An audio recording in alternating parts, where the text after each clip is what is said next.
We'll kill some soul bee in here. Maybe. We don't die. We Hey, can win. we got a druid and a necro. That's both people can heal and both can do dots. How'd you do on the faction? Wow, getting some. Wow. That's Tara's mic right there that freaks out every once in a while. How'd you get on your faction? Did you get very far? For my warrior. Yeah. I checked it the other night. When the groups kind of petered out and they weren't doing the factioning anymore. Unfortunately, I can't solo these guys by myself just yet. I was not able to get the quest, but I was, what is it, amicably or whatever, however you pronounce that. So that one, I think you need what, like one step above that, right? Yeah, I think so. Well, it might take your warrior a little longer because he is an ogre. You know what I mean? Instead of because aren't they something giants or something anyway or something like that? Yeah. I was not kill on sight when I first came through. I was only dubious. Yeah. But with that said, the Coldane faction is by far the easiest faction of the two to get. Sky Shrine takes a little bit longer. Dragon faction takes a little bit longer, but Coldane, you max that sucker out fast. So I'm hoping I can get just good enough that I can turn in the armor, stop killing giants, and then maybe switch over and go back to KO faction if I can find the right guild that's doing it. Come back to lava. You're gonna switch back? You think? Probably with this guy. I mean, because it's AC armor. It's the best for this class, and I would love to see him in the full set of that gear. I have heard the only guild so far that I've been told about that does the right side of the halls of testing would be Divinity, is a guild that does the AC really? armor. I don't know when they raid or what their qualifications are, so I'll have to look into them. That sounds cool. But I don't raid that often in the first place, so I don't even know if any of that's going to be possible. Right. Well, you never rated much on Demi, and you got a breastplate from there, so It's true. Gosh, what's with the zoning crap, dude? For real.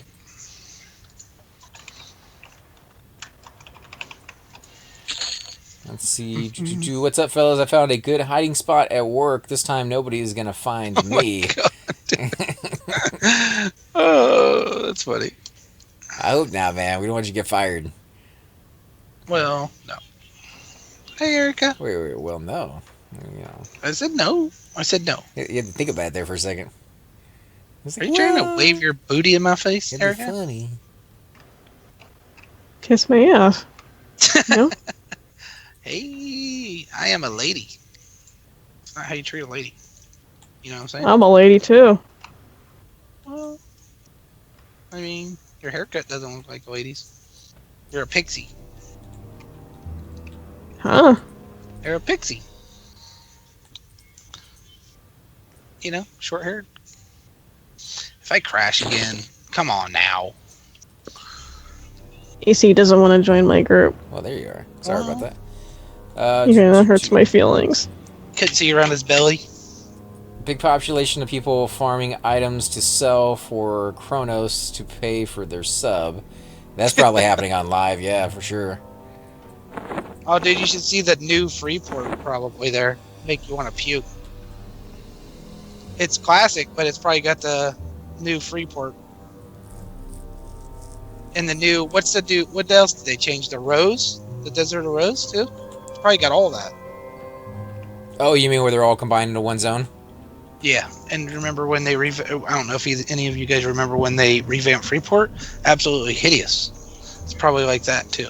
I don't remember. I didn't really go to Freeport pretty much ever back in the day, unless I was traveling from, one boat to the next. So I'm not sure. I don't think I ever traveled there once they fixed it or changed it. Let's see. Hell yes. Some Psycho AC, ZK, and tie sticks running some tanks. Sounds good. Yeah, Tanks of War. Well, I'll definitely have to download that once I buy an external hard drive.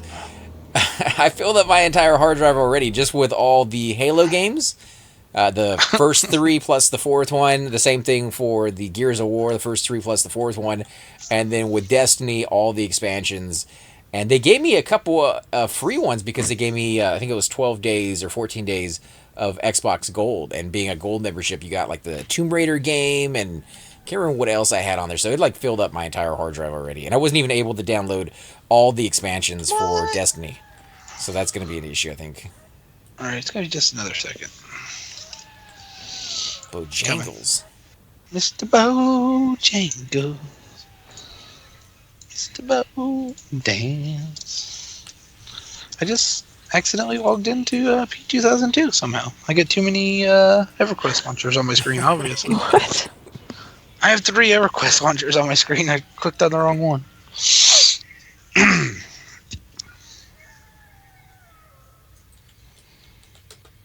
Let's see, how many people are here in the zone? Valoreth is yellow, if you want to toss him an invite. I think I'm bugged. Make You are It's me not buggy. showing you in the zone. You are buggy. Make me leader. Just saying. Or we can just disband and I'll invite you. Throw it in and out. Oh yeah, I can probably do that. Here we go. Let me see. It's from, Let me see if it that's works. karma for waving your butt in my face. That's what that's called, young lady. Shut up, Mile. Just saying. Yeah, give me another 20% so I can DMF you guys. Okay? Would you? Ouch.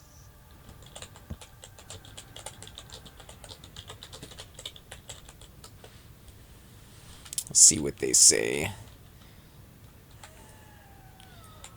What level is he? 39 Shadow Knight. And I don't know what level Bojangles is.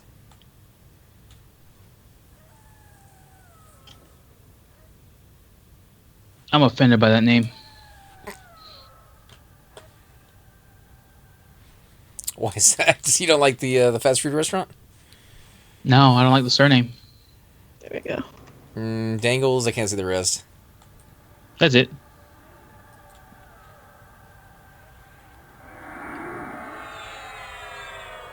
Four free games a month for gold members. Oh, that's really nice. Now, the question I had on that one is, you get the game for free. You download it, put it on your computer, or your Xbox, I should say. What happens if you delete it after the end of that month? Like, it's just gone, you don't get to download it again, even though you had it when it was free? Right. No. It should stay in your queue from previously downloaded games. And then you can just download it whenever you want to. I believe so, yeah, because I have games that I downloaded and then I deleted them. And when I go to my, what is it? When I go to my downloaded information, I can re-download them. They're just sitting there. You have to stay gold. Now, does that mean you have to stay gold so that you can re-download them, or do you have to stay gold to play them if you put them on an external hard drive, you know, for the extra space? That I don't know. As I'm not like trying to cheap them out of the system. I'm just trying to figure out how it works, so I know, you know, oh, this game I need to play now because I got the gold, and in a month I may not have it, so I might as well, you know, get some use out of it. We have gold. Is gold's not that expensive, I don't think, or whatever. I don't think so either. I got the 14 days for free, so I haven't signed up for it otherwise. Oh my god, you're so fat, dude. We got 2 fat guys in there. Oh, man. It's the Bojangles.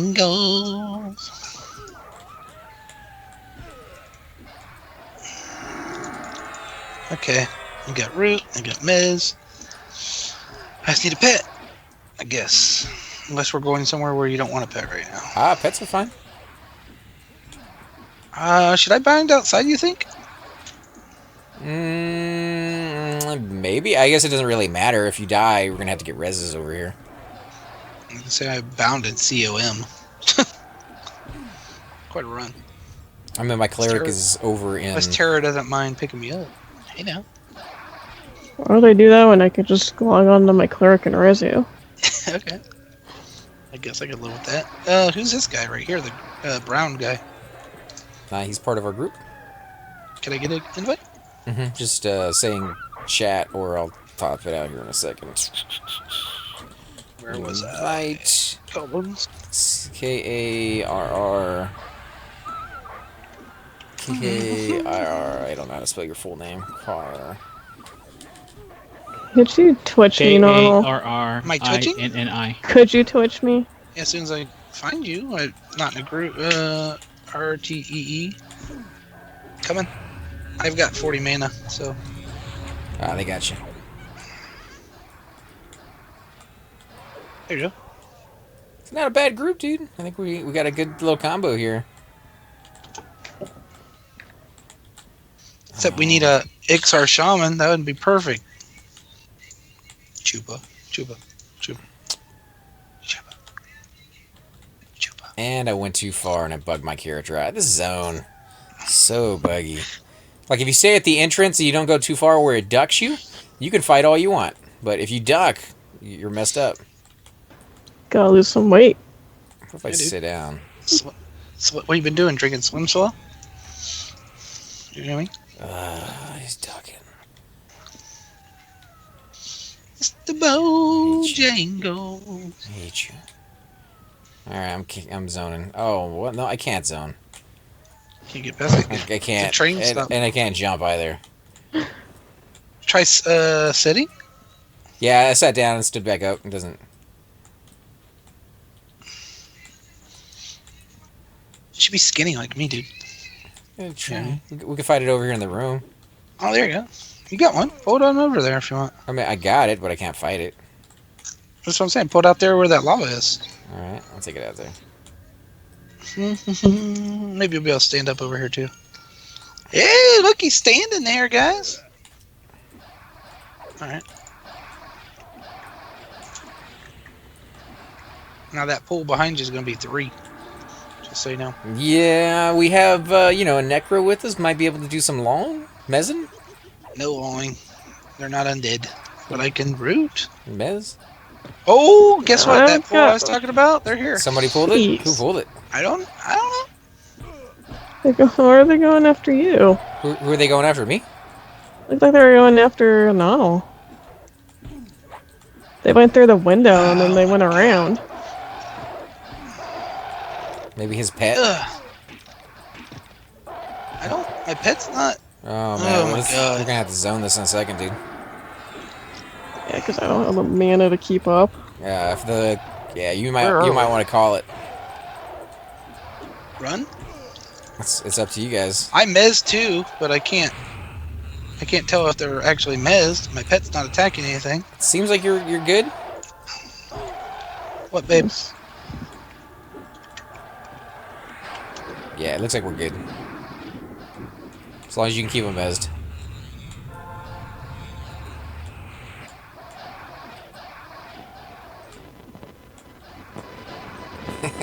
There's that killer. Ooh, baby, listen to that. Holy crap. Jeez, guys, I do apologize for that. Hopefully that goes away pretty soon here. Doesn't sound like it? Wow. Muting.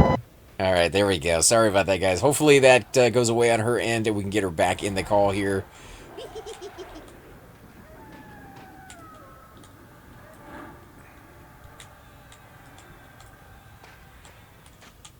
Let's worry about killing this stuff.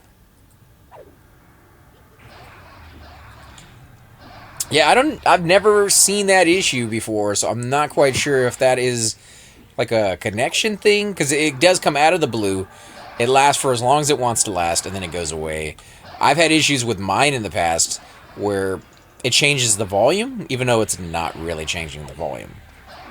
Because I have it plugged into a mixer, and I have it plugged that into the computer, and the computer volume is staying the same. It's staying at 65. However, the volume actually changes. The mixer's not going up, and the computer's not going down. So it seems very, very weird that would be a thing. It comes to mics, I figured out weird is like the common occurrence. Oh, dude, this guy's a chanter. Oh, is he? Yeah. Then what are you doing the message for, dude? You told me to mez, man. I'm a warrior. I'm an ogre. You don't listen to ogres. You're like that guy in Siren's Grotto.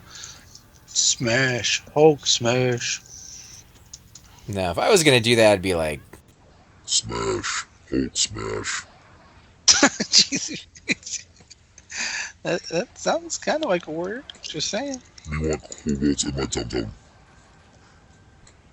Here, take this weapon. Stab it. Let me change that. I'm sure someone's freaking out over there. Hey, if you use the F-bomb with that, no one would know you were cussing, dude. really? Is it like blurry? Like you just can't, or A mumble? little bit. Yeah. Sounds like the devil's inside your butthole, is what it kind of sounds like. You know what I mean? Actually, no. I don't know what the devil sounds like in my butthole. It sounds like the exact place the devil would probably choose to be, but I mean, that's what it sounds like. I've got Like 20 he's stuck, games. like, way up in there. 14M. 53 Paladin. What? No, I got the 500 gig version. It was kind of on sale because it had the games that I was like, oh, that's pretty cool. Like I like the Gears of War games, really love those, and I love the Halo ones. So I was like, that's gonna be pretty nice. They did have one that was a terabyte, but it was like an extra $100, and I'm like, oh, dude, I can get like a 3 terabyte, 4 terabyte hard drive for like $60. So that's not worth the extra price for the same system. So that's what I'll probably end up doing. What size did you get? 500 gigs. I got him the 1 terabyte, and it's at like 80% full right now, dude. That was like at Christmas time, I think it was. I figured it's going to go up really quickly. That's why 4 terabytes is just like, go ahead and get that. I'm going to need a second remote, which I didn't know I needed. Just got the 500 gig one. Is it the Slim 4K? It is a 4K. It's a Go. It's the latest edition for the Xbox One itself. So it has like all the new firmware and hardware on it and everything else. Really nice looking, kind of very, very small compared to what I thought it was going to be. The coloring on it, not so much. There's like gray, almost like submarine gray color to the actual Xbox. Now I do know they make skins that you can throw on there and all sorts of really cool things. And I know I'm coming to the party really late on that one because they're coming out with the new Xbox at the end of this year or the beginning of next year. I do like the system itself when you first turn it on. It's kind of cool. It's like an entertainment system. It has like all your front pages. You can link all your social networking things to it and get updates on everybody. You can give updates straight from the box. I do see why some people just buy an Xbox and use it as their entertainment system, even if they're not playing games on it. Very well done in that sense. Kind of wish. Go ahead. I was gonna say we watch YouTube and Twitch on ours all the time, man. I bet. Yeah, it's all kind of built into it. I do kind of wish that Steam would do that. Yeah, Netflix too. We use Netflix on it all the time too. Not to interrupt that, but you made me think of that when you said, entertainment system. Yeah, I did see that even works as a cable box. If you want to watch like actual live TV, or if you want to plug it in and have your dish running through it, you can do that. We can get a window. Sure. He's asking if we want to go to window. That's fine. If you can fit your big butt through there. I mean, I can fit into the next little area.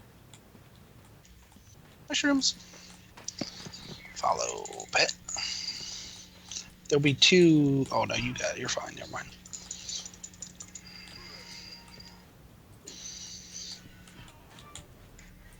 Have you ran into like trying to play with your brother or anything, man?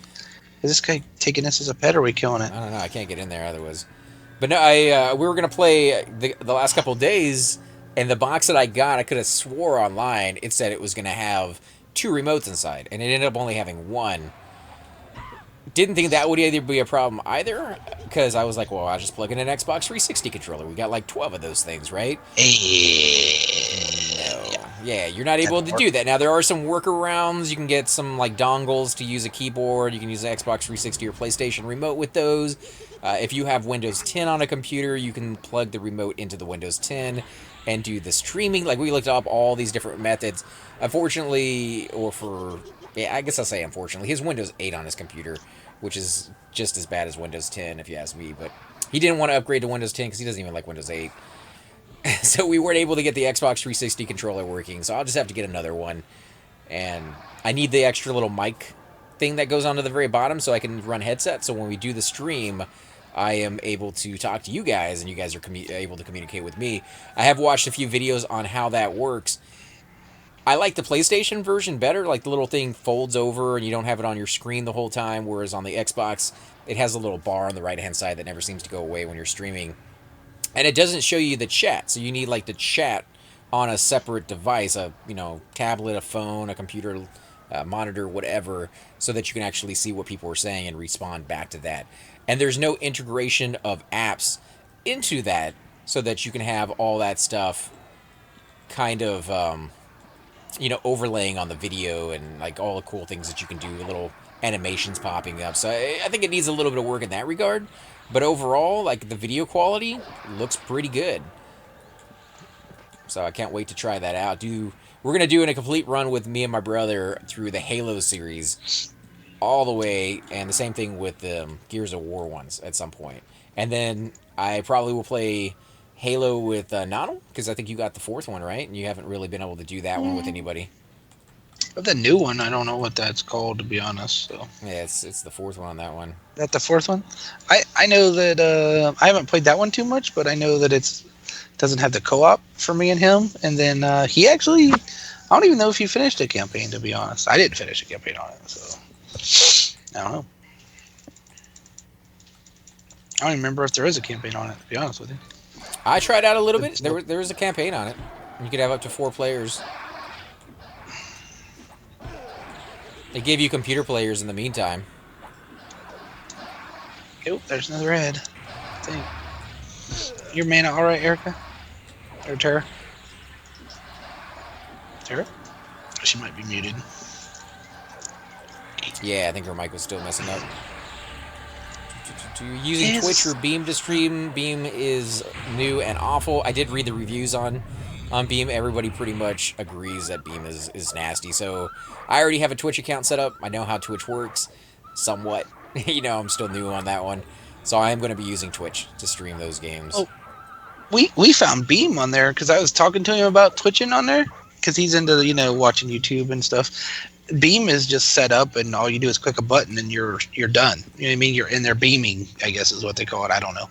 Twitch, you have to set up a little bit, and there's a little more work to it, but it doesn't seem as popular. Not much, man. Like the Twitch thing, you just have to link it to your Twitch account, which I guess if you haven't created one, you have to create that. So that's an extra step there for you. But if you already have a Twitch account, you just link it, and then you can start twitching. So like that's pretty straightforward too. I thought you had there's 3 or 4 steps. Is what I thought. Maybe not. Nah, you just gotta link it and then start. Huh. Probably with your key, your Twitch key or whatever, your stream key? No, this one, it wants you to log into your Twitch account on another device, enter the code that it gives you on the Xbox, and somehow that gives the Xbox permission to log into that thing. And then you just log in the Twitch app through your Xbox, and you can go through that, or what? Yeah, the Twitch app through the Xbox. And that's the part that I was saying I didn't really like, because from what I've seen, and they may have changed it from some of the older ones, because some of these videos that I was watching on how to stream on the Xbox One are like 2, some of them even 3 years old, and there wasn't a lot of like new ones. So if they have changed it, nobody's really done an update video on it, or at least I didn't find any on the first like 2 pages. But the way it looks is it moves over on the right-hand side a little bar that says you're twitching. It shows a little thumbnail of like the video and like shows you that you're actually twitching the video game. That bar doesn't go away when you're playing, so you just constantly have a bar on the right-hand side of white and a little thumbnail the whole time. Whereas on the PlayStation, I hear that fades after like 30 seconds. If you're not doing anything with it, it fades, and you get the full screen back again. Which is, like, I don't understand why that's not just standard. It seems to be the better method. Hey, Tellin, how you doing, man? It's a big day for Everquest. Agnar came out. A lot of people were watching Everquest videos because of that. We're celebrating it by coming over here and spending time on Everquest, p99. Got done with Siren's Grotto open raid. Nibris was hosting that one. And there is another open raid for those of you guys who are on EverQuest right now want to join it. It's over in the Plate House in Kale. Oh, I don't. I'm not sure that's open though. To be honest. Oh, I thought you said it was. I don't know. That was my guild. I don't Oh, know. okay. Yeah. I don't know if it's open, to be honest. Sorry. Fistbin Gamer, hi. Soul B is cool. Yeah, Soul B has some of the best experience in this game for our level range. So even some of the loot is not that bad. If you can get inside the king and the priest room, you get some nice breastplates in there. Bats and bugs, good experience. Not really great on loot. You'll get the green silk and drape, I believe, drops in there, plus the weight reduction knapsack. I think it's called a backpack, but it's more like a little knapsack. It only carries like super tiny items. Yeah. It's like a fanny pack more than anything else. Uh, Of course, if they named it a fanny pack, I doubt very many players would use it. Imagine a warrior running around with a full set of fanny packs. Not a what? He is a ranger. You see the group box on this Twitch stream, dude? See where there's like this empty spot that says "Insert Shaman here." Chuba. See what I'm saying? Understand? Chuba. Chuba. No hablo. Oh, you hablo, buddy. You hablo. All right. You know what I'm saying? So, can I ask you a question? Personal question, Chuba? What was the big gift for the wife for her birthday? I mean, I bought dinner a or? house. Oh, let's see how that goes over. What did he get her? A house. He said, "I bought a house." That gets you a month of really good standing. I mean, Then after that, it should have been a flowers, bigger house. a card or flowers, cheaper at least. Ice cream, favorite dessert, something. You know what I mean? We don't exchange things like that, man. Ice cream. Are you? Ice cream, really? Like that's a present nowadays? If you got her favorite ice cream, just brought it home on the way from work, she'd probably think that's very sweet of you, Chuba. Hey, AC. What's up? Ask not if he's in a relationship. Well, he is I might- dating you don't EverQuest, know. man. Yeah, she's good to me. She's a I harsh don't even have mistress. to Though. buy her ice cream. So understanding. She's always ready too. It's like, let's do it. Oh yeah, hot. It's hot too. It's hot and ready. It's not. You know what I'm saying? It's not delivery. I mean, you know, snacks. Women like snacks. That's what I found. They just Is that don't. not true? I think they just don't like the weight that comes with it. Maybe, right? I'm still here, you know. You don't like snacks? What could be more romantic than snacks? Like a bag of you know, the red fish or whatever. You know, Swedish fish. That's pretty romantic, right? Something like I can see why you're not dating, Donald. M&M's. I think he likes more to love. You know, just he wants to fatten him up a little bit. And Talon says no ice cream, Oh, frozen okay. yogurt. Frozen yogurt instead. Yeah. Have you seen the ranch, or like if you get like a fruit tray nowadays, instead of ranch in there, it's frozen yogurt? Oh, there it comes back again. It's,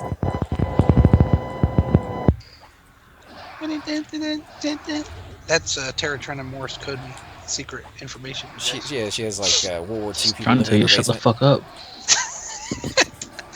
Maybe that's a possibility, Chuba.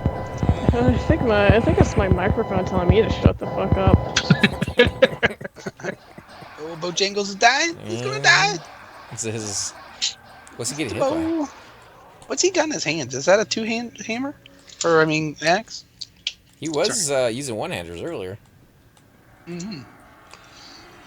He looks like he's doing pretty good with whatever that is, but Yeah, I'm trying to let him tank, even though he doesn't really have the greatest. Because I'm assuming that is bronze, not Krusty. It doesn't look like Krusty. He's got a fungi though. Yeah, well, either a fungi or he's not wearing a shirt. Oh, it's a shirt. It's male or fungi, one of the two. I guess that could be Krusty. If he has a fungi, he probably has Krusty at least. And he is 2 levels higher than me, so. Telling Bojangles. Let's see. It's bad though, and the screen is more cluttered with Beam. Twitch is easy with Xbox. Twitch owned by Amazon equals more money to make it better. Sometimes more money means better, but you know Twitch has been around longer, so I my God. assume they worked out at least some of the kinks. Tie sticks, you ever twitched tanks?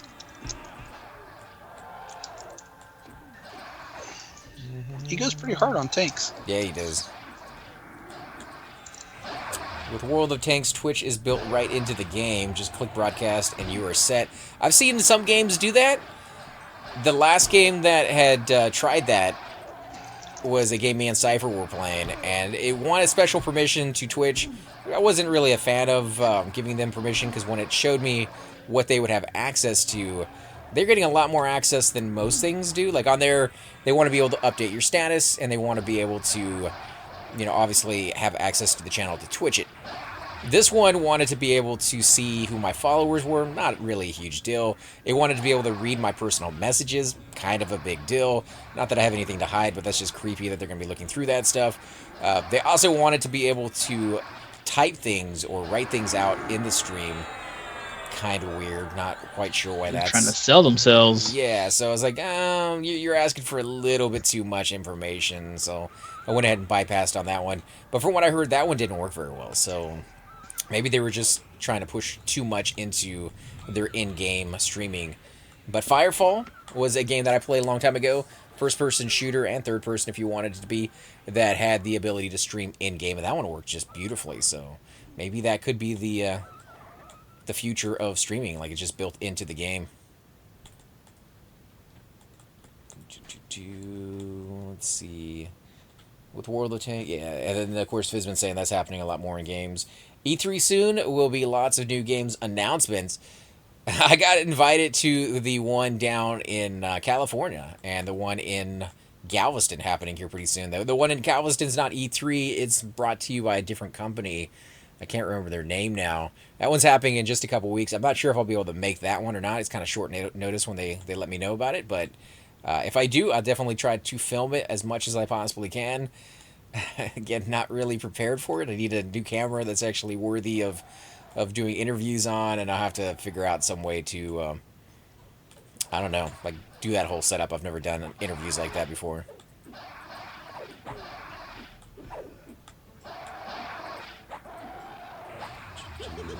He's finally found a classic stream. So I guess he's been looking at all the streams out there. Have you been watching any of them, Donald, or Choose? Did I lose everybody? Everybody mute themselves? I had one or two Agnar streams on just checking it out, and it was a newbie zone, and there was like 6 or 7 people running around, but all the graphics were new and all the revamps were in it and everything. It was, you know what I mean? So I didn't seem classic.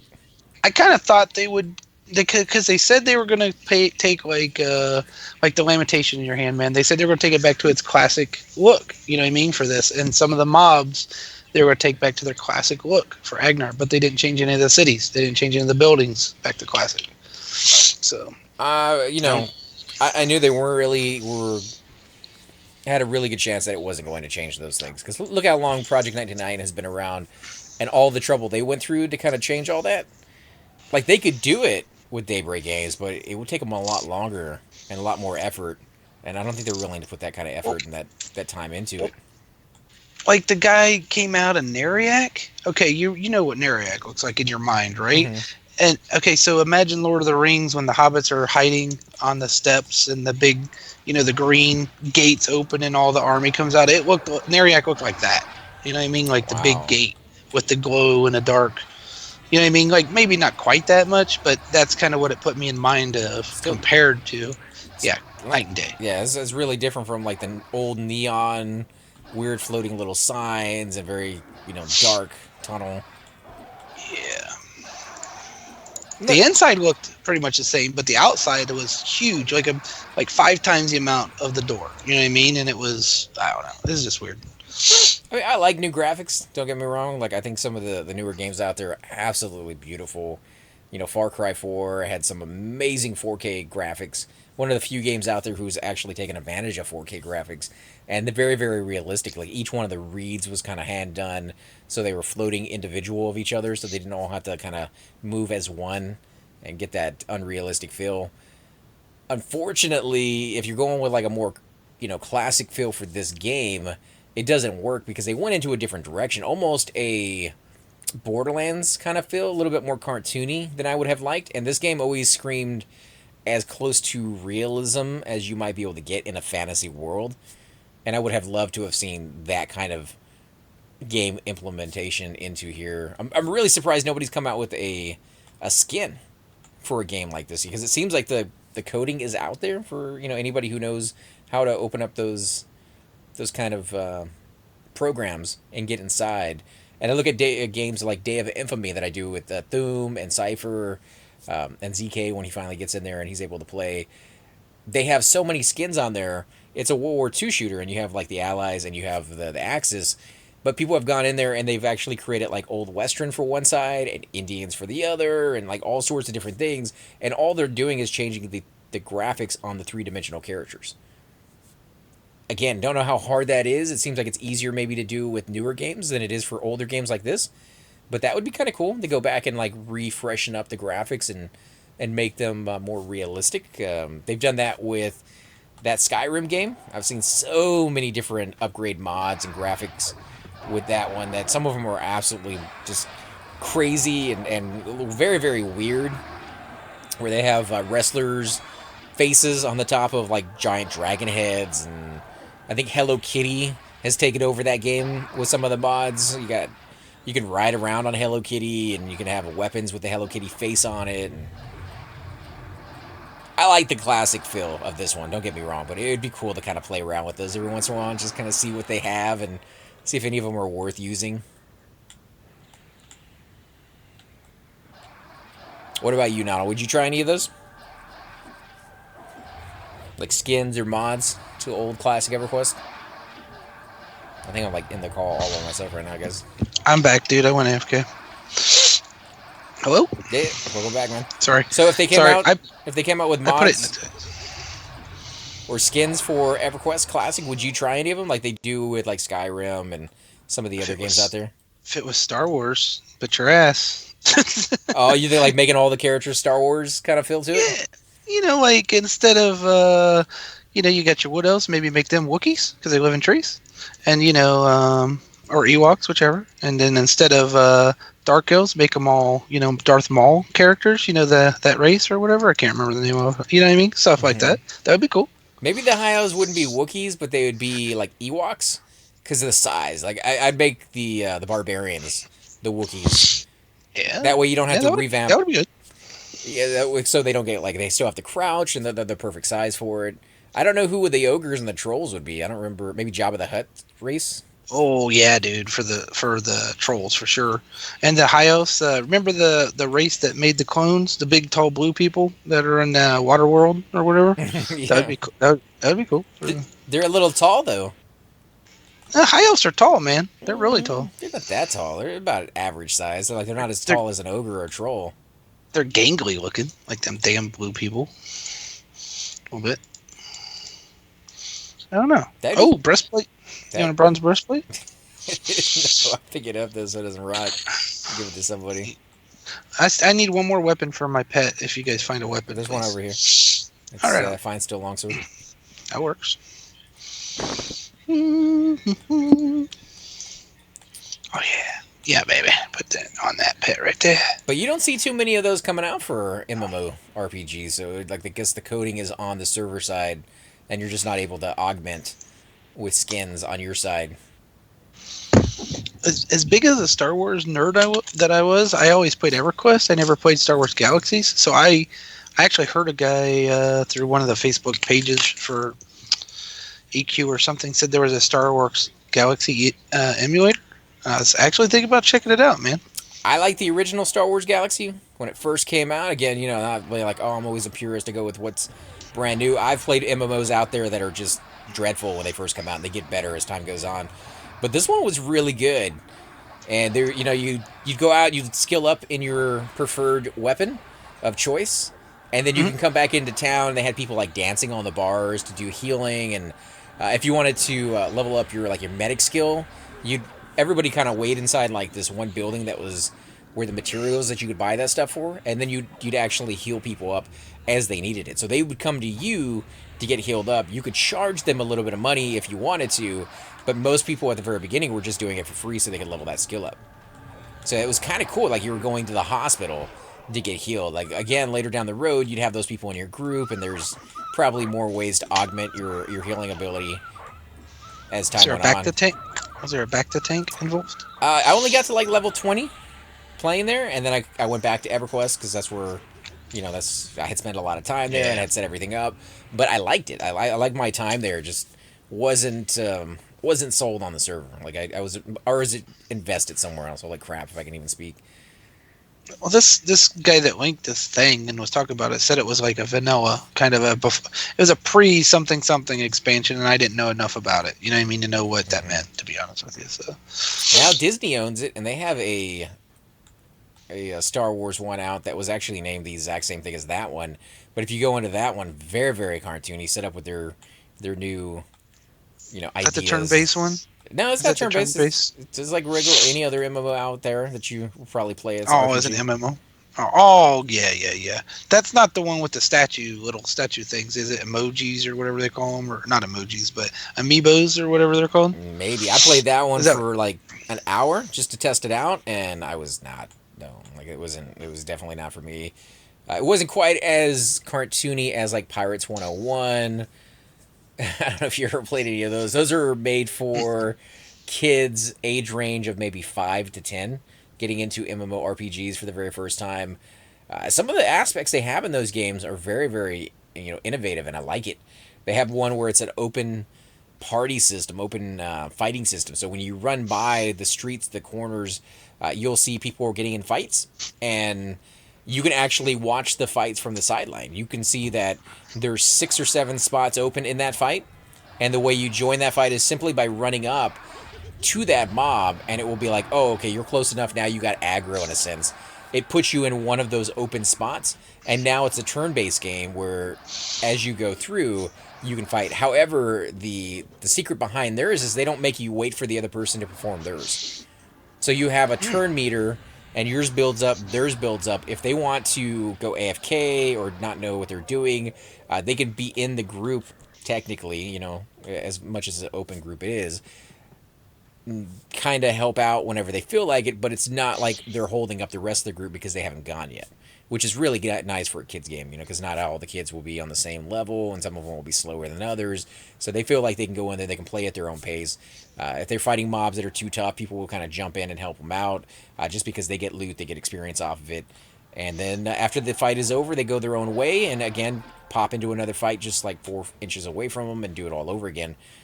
I like that. I don't know how well that would work in a game like this, but it works really well in games like that. Have you tried any of those games for your son? I mean, I know he's big into video games. We did not MMO-ish type. We did as far as Star Wars, we did all the Star Wars Legos. You know what I mean, coming up. And actually, man, those were real. I really enjoyed playing those with him. To be honest, the game itself was pretty simple but it's kind of humorous. But then there's a lot of Easter eggs in there. You know what I mean? Easter eggs about the movie, or you'd go along and you see like something about Indiana Jones, or you know what I mean, something kind of off the wall. You know what I mean? And it was kind of fun. You know what I mean? Just finding those weird things. Those things are hilarious. My brother played those with my niece and nephew, his son and daughter, and he loved those things. Absolutely loved those things. I think he loved them almost as much, if not more, than the kids did. And you're right, they had like Indiana Jones, they had Pirates of the Caribbean, Star Wars for sure, Harry Potter, Lord of the Rings. Lord of the Rings. Like every huge franchise you could possibly think of, they had in there, and it was really, really fun. And like you said, cheeky, off the wall, little comments that they would throw in, or little cutscenes. You had to work together to get some of the things, and I don't know, it just really well done. Really well done on those. Yeah, they did a really good job with those. We had fun with those. As far as MMOs, he doesn't. You know what I mean? There's nothing really that he's into that's like that yet. So, well, more Destiny. arena versus stuff. Yeah, I mean, he hasn't really done grouping on there yet. He's doing solo, leveling up his character. He's interacted with people, but he hasn't. You know what I mean? Like Chupa said, it's hard to raid with people if you don't know them. He hasn't done anything like that yet. Right. Well, plus he's only like level 8, I think, something like that. In that one, you're actually able to have the open world raid system. So they will have areas. I mean, I don't know if you ever played Everquest 2, but Everquest 2, they had places in like the Great Divide where they first introduced the public events, is what they call them. And so the public event would start, it'd be something like the Ring War, where the dwarves are invading and everybody has to fight them off.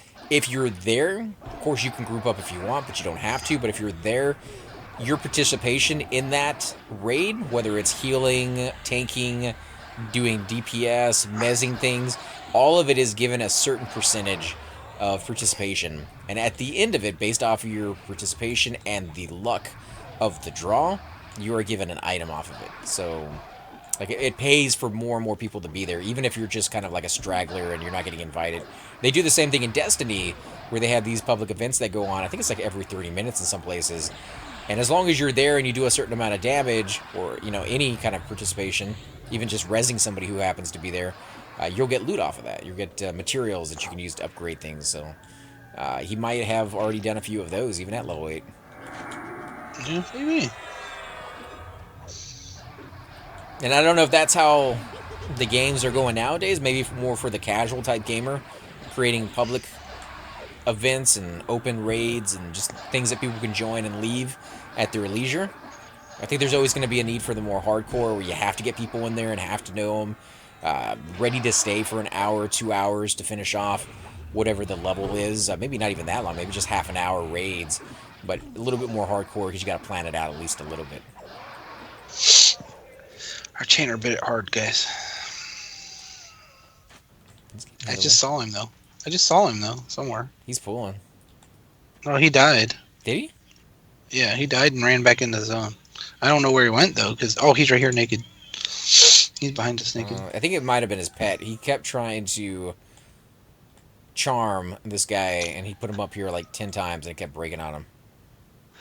I got a comment on Ty Stick said, and you might have already read that, but he says, had a guy crawl out of my hiding spot. All I can think of when I read that is, you ever see the George Costanza episode on Seinfeld where he makes the little cubbyhole under his desk where he's got the alarm clock and the little radio and stuff like that? I don't know. That's hilarious. How does he make a cubbyhole? Like it's built into the floor, or is it just like he has a carpenter come in and build like a spot under his desk for him to do things, like so his boss can't see him, like under the desk. And he's got an alarm clock so he can take a nap under there, and like a magazine rack, and you know all that kind of stuff. I can imagine Tight Sticks doing that, man. I was thinking of like a storage closet, but wow, like these guys got full into it. It was a funny episode because he has the alarm clock under there, and the boss comes in, and he's kind of a dorky, doofy guy. But anyway, you know, he hears the alarm clock ticking, and he worked for the New York Yankees. He thought it was a bomb, so he had the bomb squad come in, and it was, you know, he had that little cubby hole under there with the alarm clock. Oh my god, it's horrible. I'm guessing he got fired on that episode. I don't think he did. I can't remember how that ended, but I think I don't know. I can't remember how it all ended, but it was a hilarious episode. I was a big Seinfeld nerd. I kind of miss that show. I miss Friends as well. I kind of went back and watched most of the Friends episodes, and I want to watch the Seinfeld ones. I still haven't done that, though. I got to watch that Frasier one. Looks kind of interesting as well, from way back when. Oh, Frasier's not bad. You'd probably like Frasier. He's a kind of an intellectual guy. You know, well, he's a psychologist or whatever. And it's dry hilarious. humor. Yeah, it's kind of dry humor, but it's funny. Yeah, it's more like wit and sarcasm. Yeah. It's the kind of humor. I've seen a few of them, and they always kind of make me laugh. Plus, it's the same guy who does Krusty the Clown, and his brother, Sideshow Bob or whatever. Not yeah, Krusty that's Clown, the Sideshow most Bob important thing, huh? And what's his name? No, I just like their voices. They're very they're very smooth, and they're nice to listen to. So anybody who can kind of draw you in with their voice alone and their acting ability, throw them on a comedy. That's pluses in my book. I was actually watching The Office a lot on Netflix. That show is hilarious. Which one, the English or the American version? No, the American version. I don't watch too much of the English. Maybe I should. I don't know. But the Americans, I just cry laughing sometimes, dude. My brother loves that show. He told me that the guy from the English one came over and did the American one, so it's like the same dude. You might like it. Like produced it, you mean, or was in it? I think he was talking about the actor. I'm not 100% sure, but like he he wasn't in it. What you mean? I don't know. Like he liked both of them though. So let's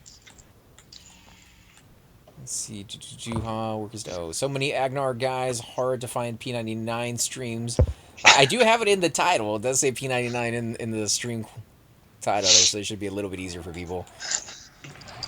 Let's see. Crazy seeing people on day one of that server just rolling at Bard and taking all the starter zone mods from people, pissing them off. Okay, sorry, that made me laugh. You know it was going to happen, though. That happened on live. Asshole bards. You know it was going to happen more on this one because people know how to do it. Well, when do you get that? I think you get that like at level 3, that first AE song or whatever. 2. I think it's level 3 or 2. Level 2. Is it 2? Yeah, something like that. So it's possible.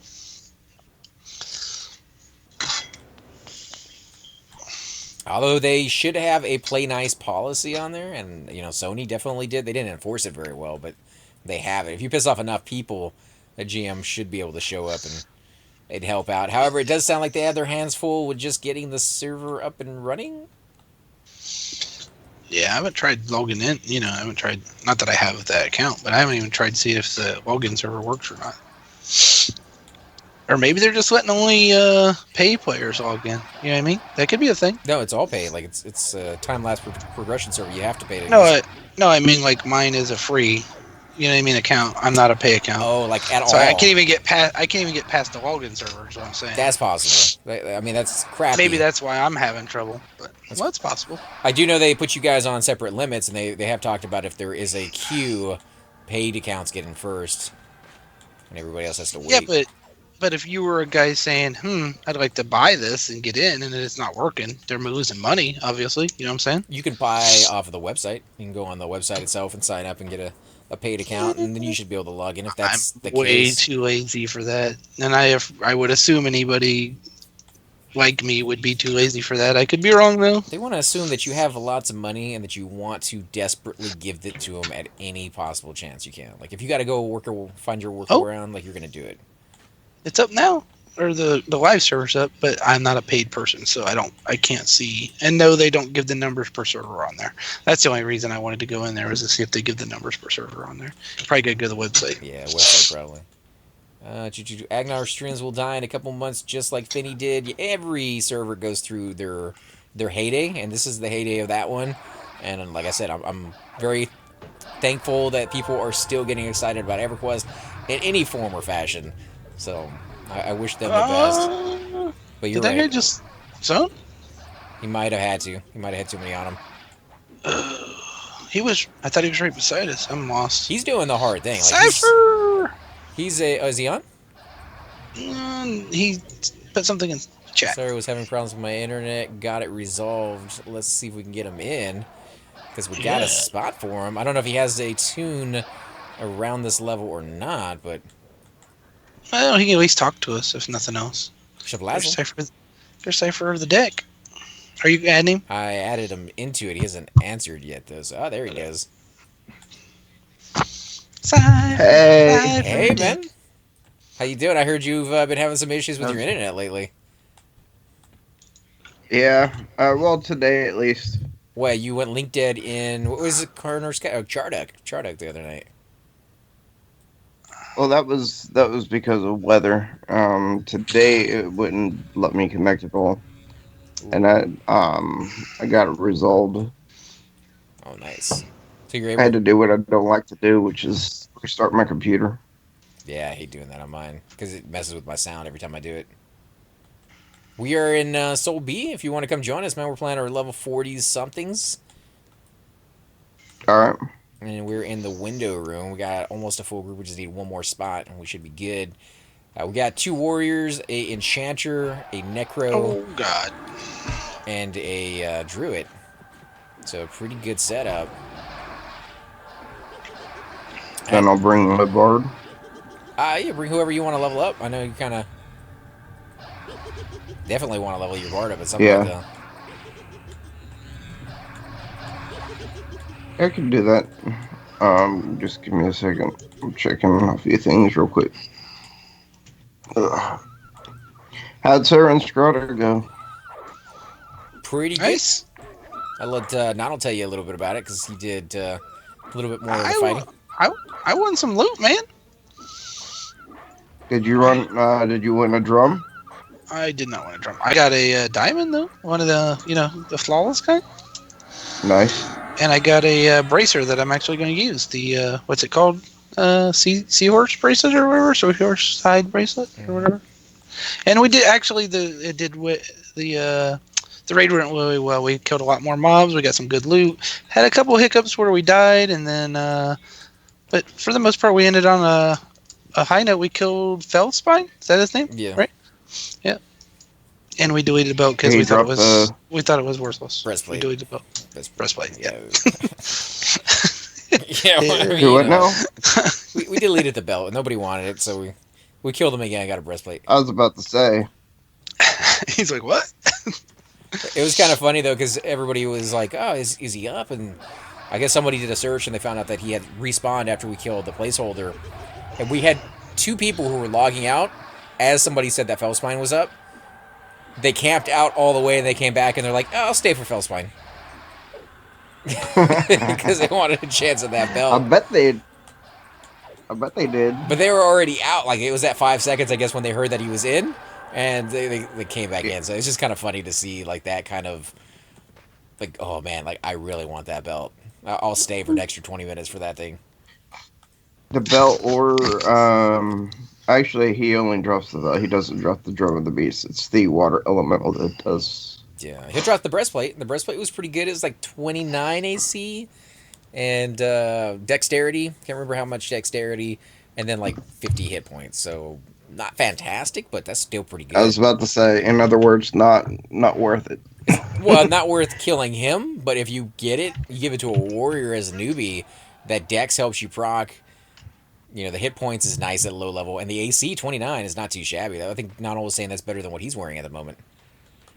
Yeah. I did get Breakus out with, or not Breakus, but Drakmar out with no problem. What'd you do, invis up or gate? No, I was able to hide as soon as I got in. Sat down, memmed the gate because for some reason I still had bind. Like to be able to bind myself.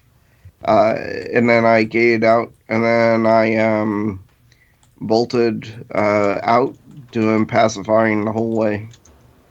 Very cool. So now he's in Skyfire at the Druid zone in. Hey, Cypher, Yeah. can you bring me some water when you come? And Erica. You don't want my milk? Oh wait, she has. Oh, hey now. No. Yes, please. Never mind, she has milk. I'll take a little bit of I'm food. asking you. A certain bard is poor. Too poor to buy water and food? That is really poor. Yeah, he has no money. I made 25 plat. This cost me nothing. I want a bunch of milk, man. I don't have a bunch of milk. Oh, This is like all I can spare. You gotta wait for her to squeeze some more out later, man. Oh, you can milk anything with. You can milk anything. What am I, a cow? Jeez. Thank Well, you. you know, druid droppings let me see and if all. I have some food. Let me see if I have some food. I'll do this dude in COM the other day. Does AC volunteer to do squeezing? I got you some food. My Squeeze. ogre can just like roll some grapes on the floor, and he can just right down the hallway, make some wine. I really do want the animation of rolling down this guy down the hallway somehow. I think it'd be hilarious. Like a giant Oompa Loompa. Hey, hold still. Here you go. This guy the other day in COM, because I play a female character, he gave me that and he goes, "Oh, I slipped you my meat." I was like, "What?" I was like, "That ain't cool, dude." that's what you get. Give me a chunk. You He gave me a get fruit. stack, a whole stack of a chunk of meat. A whole stack. Oh. What kind of meat? Just a chunk of meat. It's like the cheapy meat that's not. Oh yeah, It's like edible but not cooked. the stuff you loot off corpses. Yeah. Hey, I'm taking a 2 minute AFK real quick. All right, be right back. No dying. Let's see. Agnar streams will die in a couple. When people get tired of watching pay $35 for a 40 slot weight reduction backpack. They're gonna have their micro in-game purchases. Unfortunately, I'm not a huge fan of those. I'd rather pay monthly than in-game. Yep. Hey Memo, how you doing, man? We are over in Soul B. There was a plate room raid going on earlier, but depending on how long people are going to be on and how long that goes on, we may be able to hit that up later on. I don't know. We'll have to see how that goes. There is a open raid in Kale going on Friday. It's Terrafina's guild. It's going to be, I believe she said 8. I don't know why I keep forgetting this. It's either 8 or 9. My guild is his guild, so he knows about it. Oh, okay. Just letting people in the Need stream to know that it's going to be happening. need to let Nui know. He said this time he's going to make sure that he comes an hour early to make sure people don't kill Mindy. Anui said that? Yeah, that's whenever I was talking to him about it. It was like the day after or the day of that happening, and he said this time I'll bring my recording software and be there an hour early. To do what? Like, it's not really against the rules. No, but it's against it's like the server knows that there's going to be a thing going on that day, and to take away that mob from that raid is kind of dirtbaggy.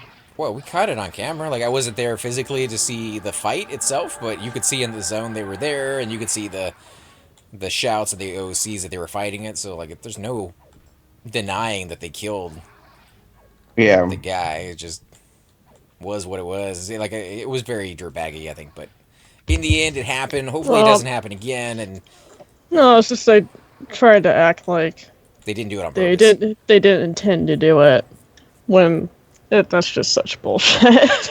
But they got the rise they Oh, were you- looking for. Like, that's what they were hoping to get. They were hoping to cause, controversy and get people butthurt about it. And, like, they did what they wanted to do. And, yeah, it is what it is, Yeah. unfortunately. There's people out there who get, just like all those bards running around stealing the entire zone. You know those people either don't care what's going on or they did it on purpose to make those characters.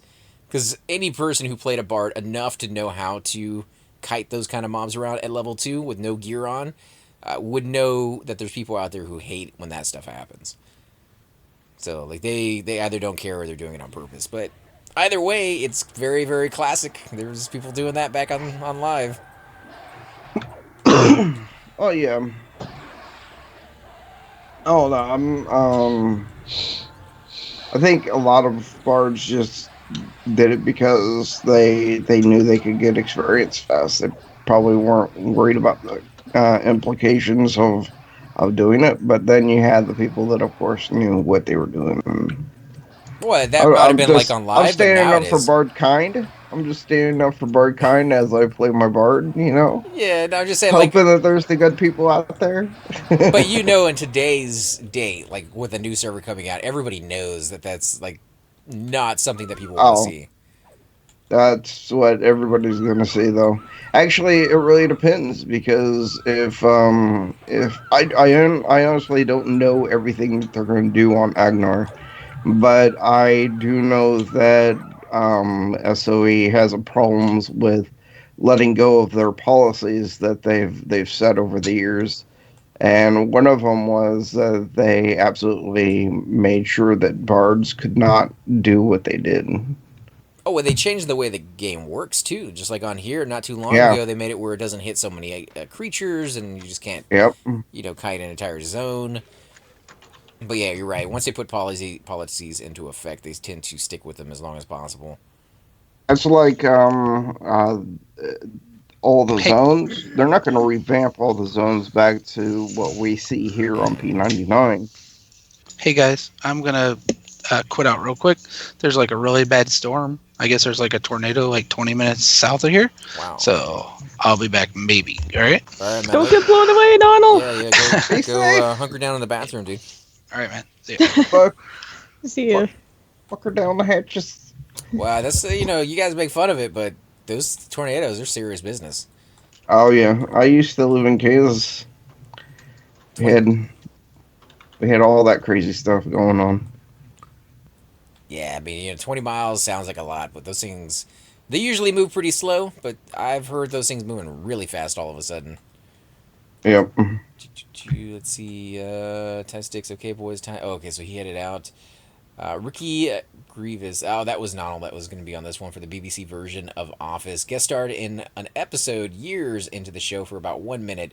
He did produce the American version, though, so that might have been what my brother was talking about, how he was part of the show in some way. What level for a Soul B? My SK is 39 City East Common Tunnels. 39 SK would be fine. We're around that level, so we got an extra spot. However, if Nano comes back, we're kind of reserving the spot for him. So if you guys want to come out and join us for a little bit, and if Nano comes back, we'll get him back in there. I don't want to make it sound like we're choosing, but he did say he might come back. We are. Well, No, I mean, I'm we kidding. kind of are, but I mean, he did make I'm it sound like he might joking. come back, so we kind of want to Yeah. hold that spot for him, but we don't want you to not get experience in the meantime. Took my milk and ran for it. Jeez. Paradox for life. Hey, Pats, I see you guys need a rogue. See, you're in Soul B. A rogue would be good too, but unfortunately, we are going to be full with the 39 Shadow Knight if Slacker decides to come. If Slacker doesn't decide to come out, then we have a spot open for you, Pats, unless Nano comes back. So, a lot of ifs and buts in there. I mean, jeez. We're thinking we might even do another raid over in the Plate House later tonight. Now, there is a group there right now, which is why we're not over there. If that clears up with a reasonable amount of time and there's enough people on that want to try doing that tonight, we'll see if we can hit that up. And I got all the gems for my armor. Cypher here has been kind enough to donate a pair of boots and a bracer for my warrior, and I already had the helmet. So I got all the gems for each one of those 3 classes, and I did a little bit of factioning. I still don't have enough just yet, but hopefully in the next few days I can get all of that done, and this guy will be pretty decked out, I think, in the end. He's going to look pretty sweet. Let's see, show. Yep. Get my songs all together. And I got all those gems for not too much money. About 2.5K. Like somebody told me not bad. the bracers were going to be real expensive. They weren't really that bad. A little bit less than 800 plat a piece. And the other ones I almost got, for like free. They're just so cheap to get the other ones.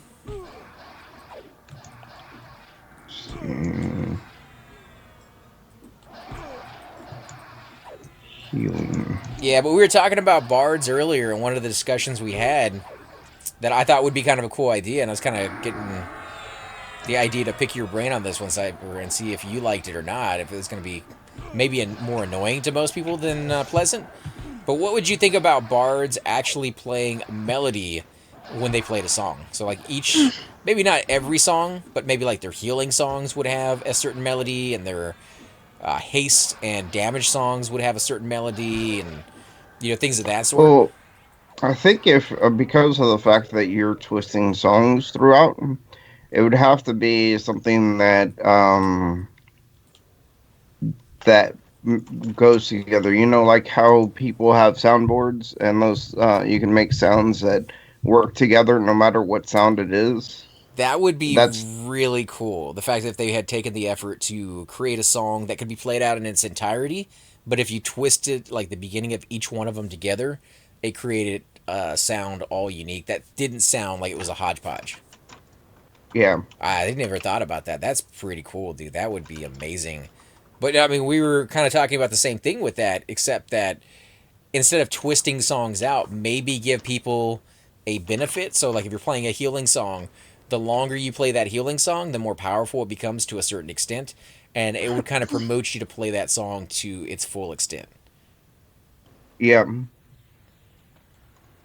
But I don't know. What do you think that would be too annoying with all the sounds going on? I think you definitely need an option to turn it off for players that don't want to hear it. I don't know. One thing I thought might be cool is what was the other game that McQuaid made? Vanguard. Vanguard, yeah. In Vanguard, you created your songs by putting together pieces. What would be interesting is if you had something like that, hear, and you had to make sure that you use the correct combinations of keys or things to make it work, and that creates the song, and you can actually hear it as you're writing it, because you essentially in that game wrote your songs. I don't know if I like giving that much control over. It's kind of like the little Mario Party thing where you can put like a little mushroom down and it made a certain sound. The Yeah, reason I would say I'm not 100% sold on that is because I know the amount of time and effort people spend into creating things that were never quite meant to be in the game. And I could just yeah. see people creating songs like "Who Let the Dogs Out" and walking around and spamming Let people the with that. dogs out. You know, like there's gonna be some Who? annoying song Who? or some offensive song you're not supposed to play, and people would just spam that every place they went. Where are you guys at, by the way? Window. All right. So I am I was thinking bringing. of something very very soothing, very gentle, kind of. I don't know, just very soft. Like you just don't want it to be in the foreground or the forefront, but you know, in the background when you're not even really thinking about it, it's there and it's still very, very much a part of the game. Something that you don't even consciously realize until it's gone, and then you're just like, oh, what's missing? You know. Hey, I've grouped with Valreth before. Sweet, he knows me. Tax. Yeah, these guys are people we found here at the entrance when we first showed up. They're around our level. They're slightly yellow to me at 37, although I'm 38 now. I dinged a little while ago. I don't think I'll be 46, which is, I believe, the cutoff for the raid on Friday, so I won't be able to take this guy there. I'd love to be able to do it because the faction would be kind of nice to get in there, but...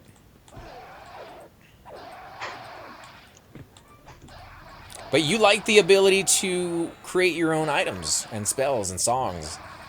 Yeah, How's it made for a different kind of gameplay. And it wasn't OP. Like, nobody was finding just like the end all be all. Like, this is the one to make, and you combine these and these, and these are the top 4 picks depending on the route you want to go down, whether it's DPS or healing. Yeah.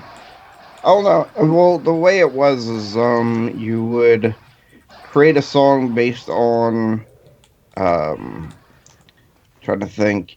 It would be if you wanted a healing song, but so that you could kind of kite. So you would have a healing song that did healing, and then you'd have it also do a damage over time in a PBAOE style. And the more heal songs you added to it, or the more damage songs you added to it, it would increase the power of it.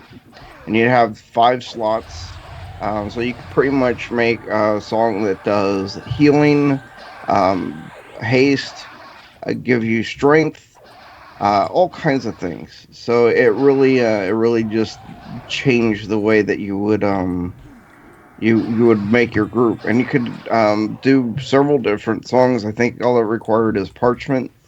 But it's been a long time since I played. And of course, you can't go back and play it now, which is kind of sad. He wants to know if you're okay with pooling. Yeah, I'm fine. All right, let's do it. Yeah, he's been taking a little bit of a beating from time to time. Do we have pets or anything in the group? We did earlier, but we don't anymore. The Necro is Donald's character, and the Enchanter's been pulling, so he hasn't really gone with a pet. Plus, he keeps getting his pet breaking when he finally gets one. So he may decide to do that here in the future, or he may decide to go without one for now. Bojangles Rogue. Do we have a rogue here? I just told the rogue to come to window. Oh, it's Tax. There we go. Tax is Pat's fan. He decided to come out and join us.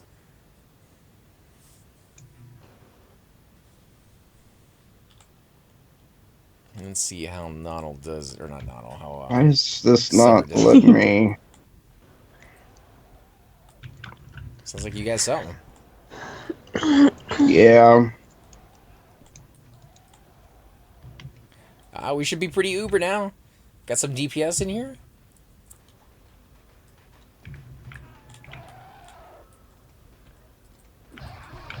You good? Just one? Yeah, it's the other tank that's doing it. I gotta figure out why my songs aren't working here.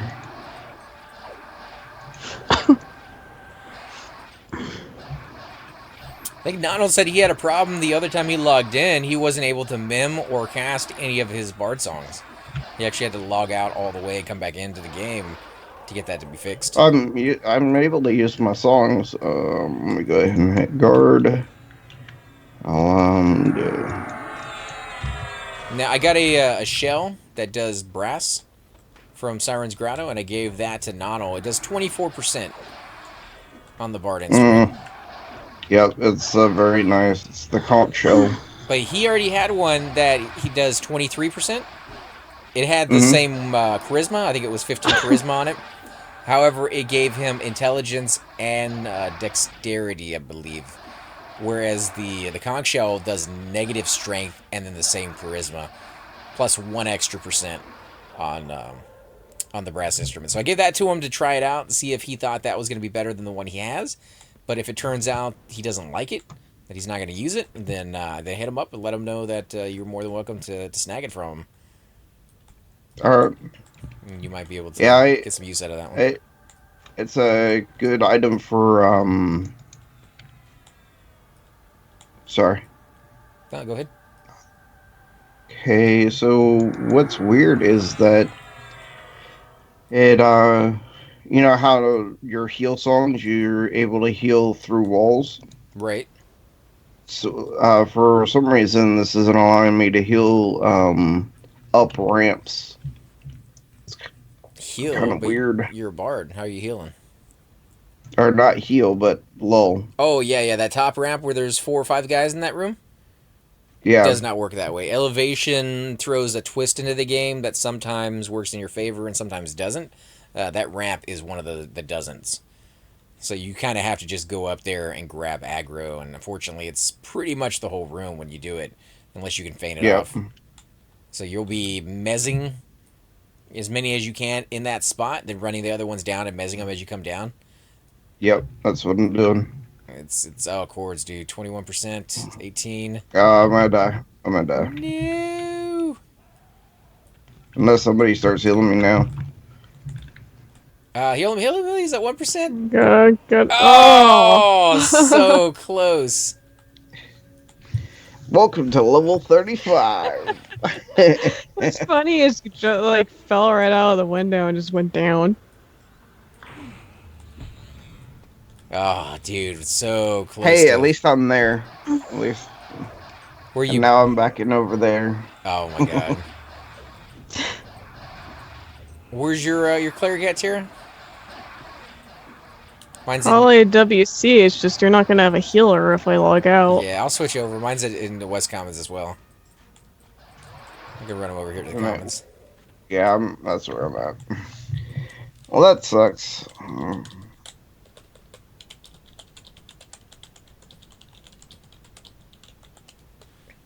Alright, camp it out.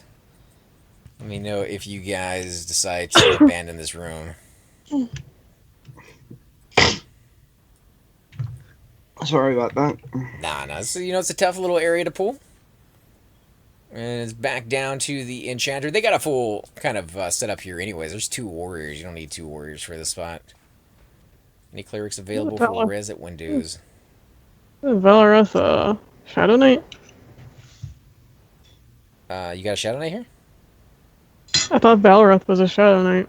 He might have been. We did say the other Shadow Knight could come out. I never heard back from either one of them. So I wasn't sure if either one was coming out. He can have my spot while I'm gone.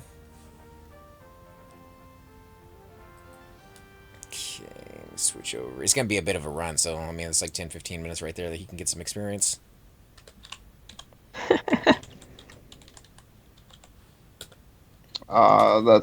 That's the suck right there.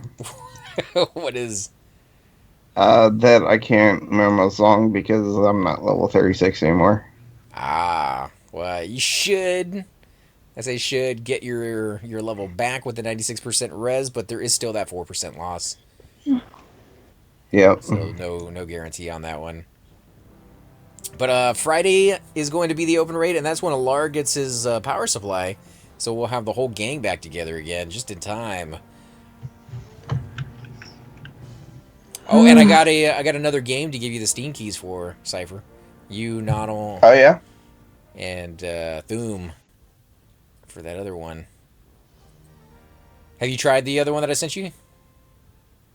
Um, is it corroded or are you talking about the other one? Yeah, corrupted or corroded or whatever it's called.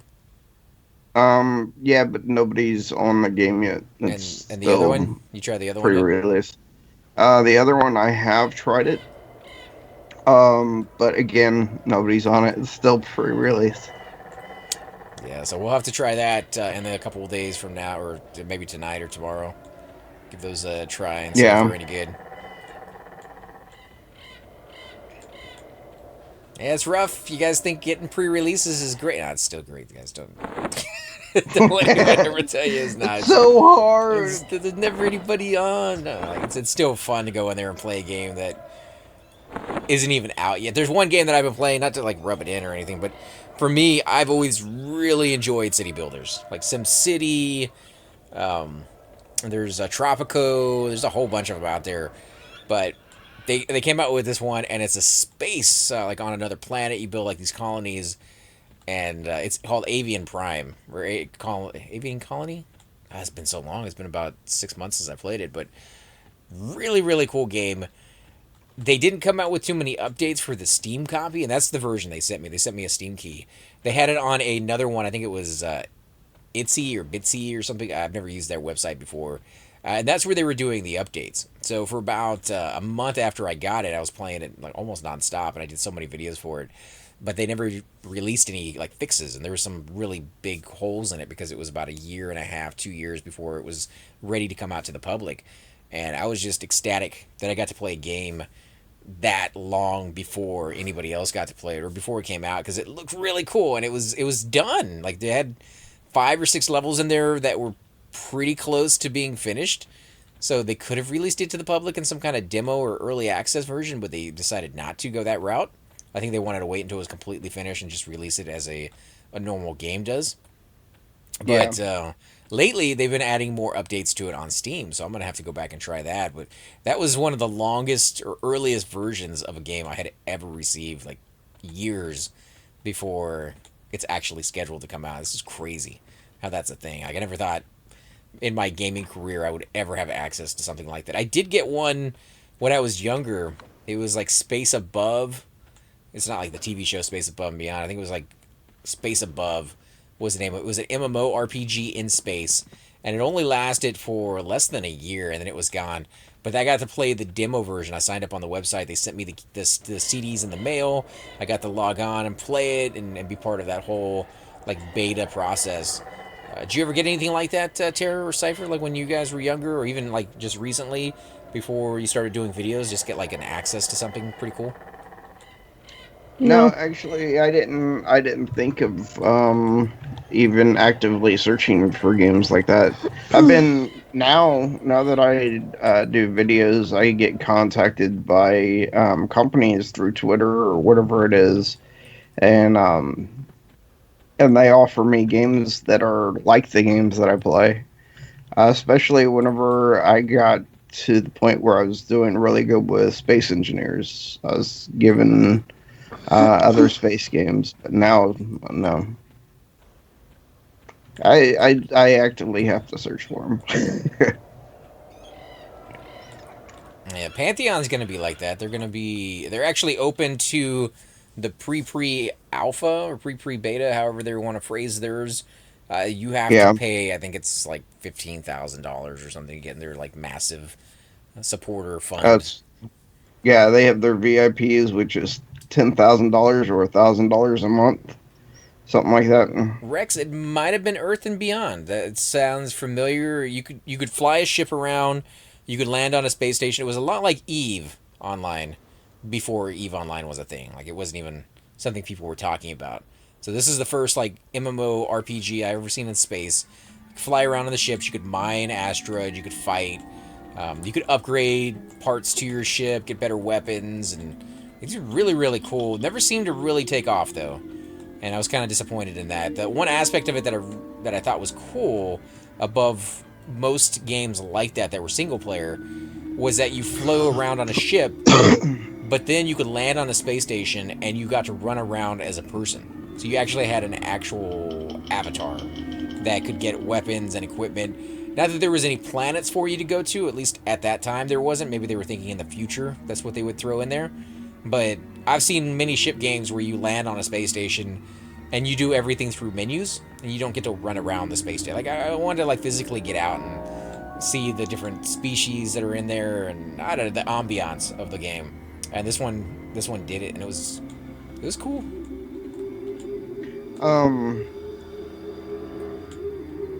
So it's kind of like freelancer without the in that game you didn't have the ability to walk around. You pretty much just had the bar or the tradesman or the ship seller. But it sounds like you actually got to go and travel to those different people and then also get to see the interaction of the people that were living on that base. Yeah. And you could actually see other players too running through.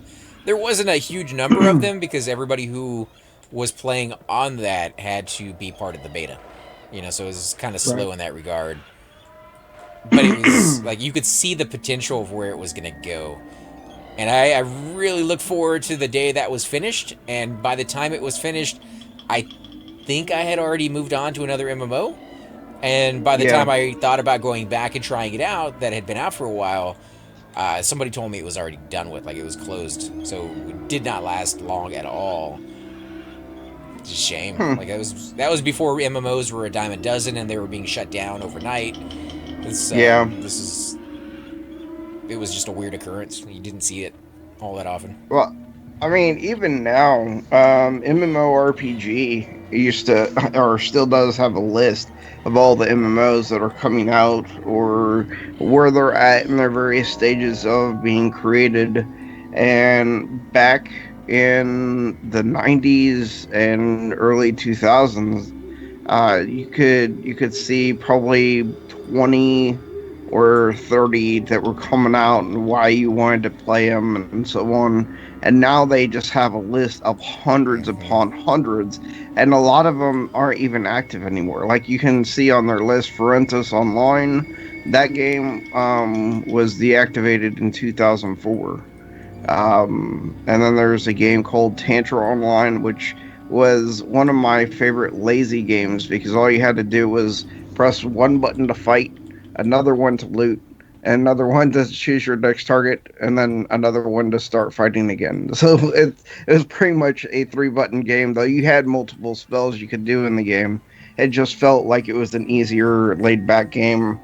But that game, it exists, but not in its original form anymore. And that's what you're seeing a lot with the MMOs that whenever I was a kid, I don't know about you, I went and tried all of them. I wanted to see what the differences were, what made each one appealing, and then whenever I made a list, I said why I liked it, why I didn't like it, and I even wrote papers on them just so that I could hand them out to my friends saying this is what's good, this is what's bad.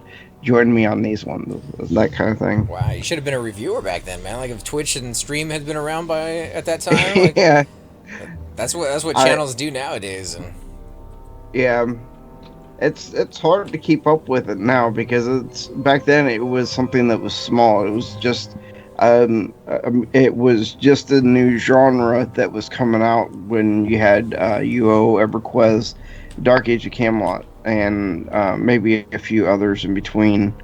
And it was fun. I really enjoyed playing all those games. It's near impossible to do it nowadays. I did a search when I first started doing videos. I thought, I just concentrate on MMOs. That's where I tend to play most of my games on computer anyways. And I did a top search for like the top 100 MMOs of like 2015 or 2014, whatever year it was.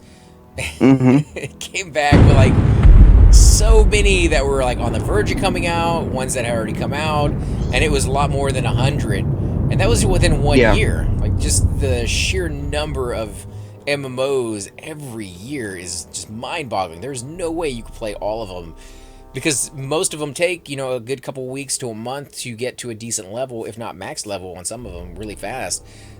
Yep. Other ones are very, very slow, just don't have enough time in the day. Well, you figure nowadays for every day there is probably at least 10 to 20 new MMOs being created. In that same day, a good 100 are being shut down. I mean, because of the fact there's so many out there, and some of them just they didn't understand what they were getting into because of the fact that running a server, putting in the time to monitor the game, where they've given up, and finally they decide to shut it down because they don't have the people I anymore. I don't even think it's that. I think they don't see that they're going to make millions right off the bat. Because if you look at Minecraft, Yeah, Minecraft is a perfect example. You can find people to host a server on Minecraft very cheaply, and you can put a lot yeah, of people on it. It doesn't cost a lot of money to manage it. Granted, an MMORPG is more complicated, more advanced, and if you want to go into the coding of that, it's going to take more, but you could still do it. However, it just doesn't make a lot of sense when these companies go out of business very, very quickly. I think they're just hoping to hit pay dirt. Like, I think they're thinking they're going to be the next WoW, and then they're very disappointed when they're not, and they're just breaking yeah, even. Like with Pantheon, I think they have the right concept. They did EverQuest, they did Vanguard. They know what MMOs do, how much money they rake in, how much work it takes, and they probably figured it out within their budget, being like, if we can make this much money every year with this small niche group of people who like hardcore type of games or more challenging games, we're still going to make money. We may not, make bank, but we're going to make money, and we don't have to put in as much effort as some of these bigger guys do. And if we can keep that going for years upon years, that's a steady paycheck. That's like what every actor wishes they can get is a steady paycheck.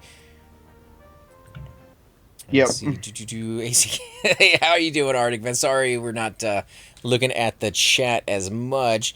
For those of you who are wondering about the spell icon, mind fade away on the screen just like everything else so that you guys can see more of the view and less of the buttons, unless, of course, we're raiding or doing fighting, and then they appear more often in the video so that you guys can see what I'm clicking on.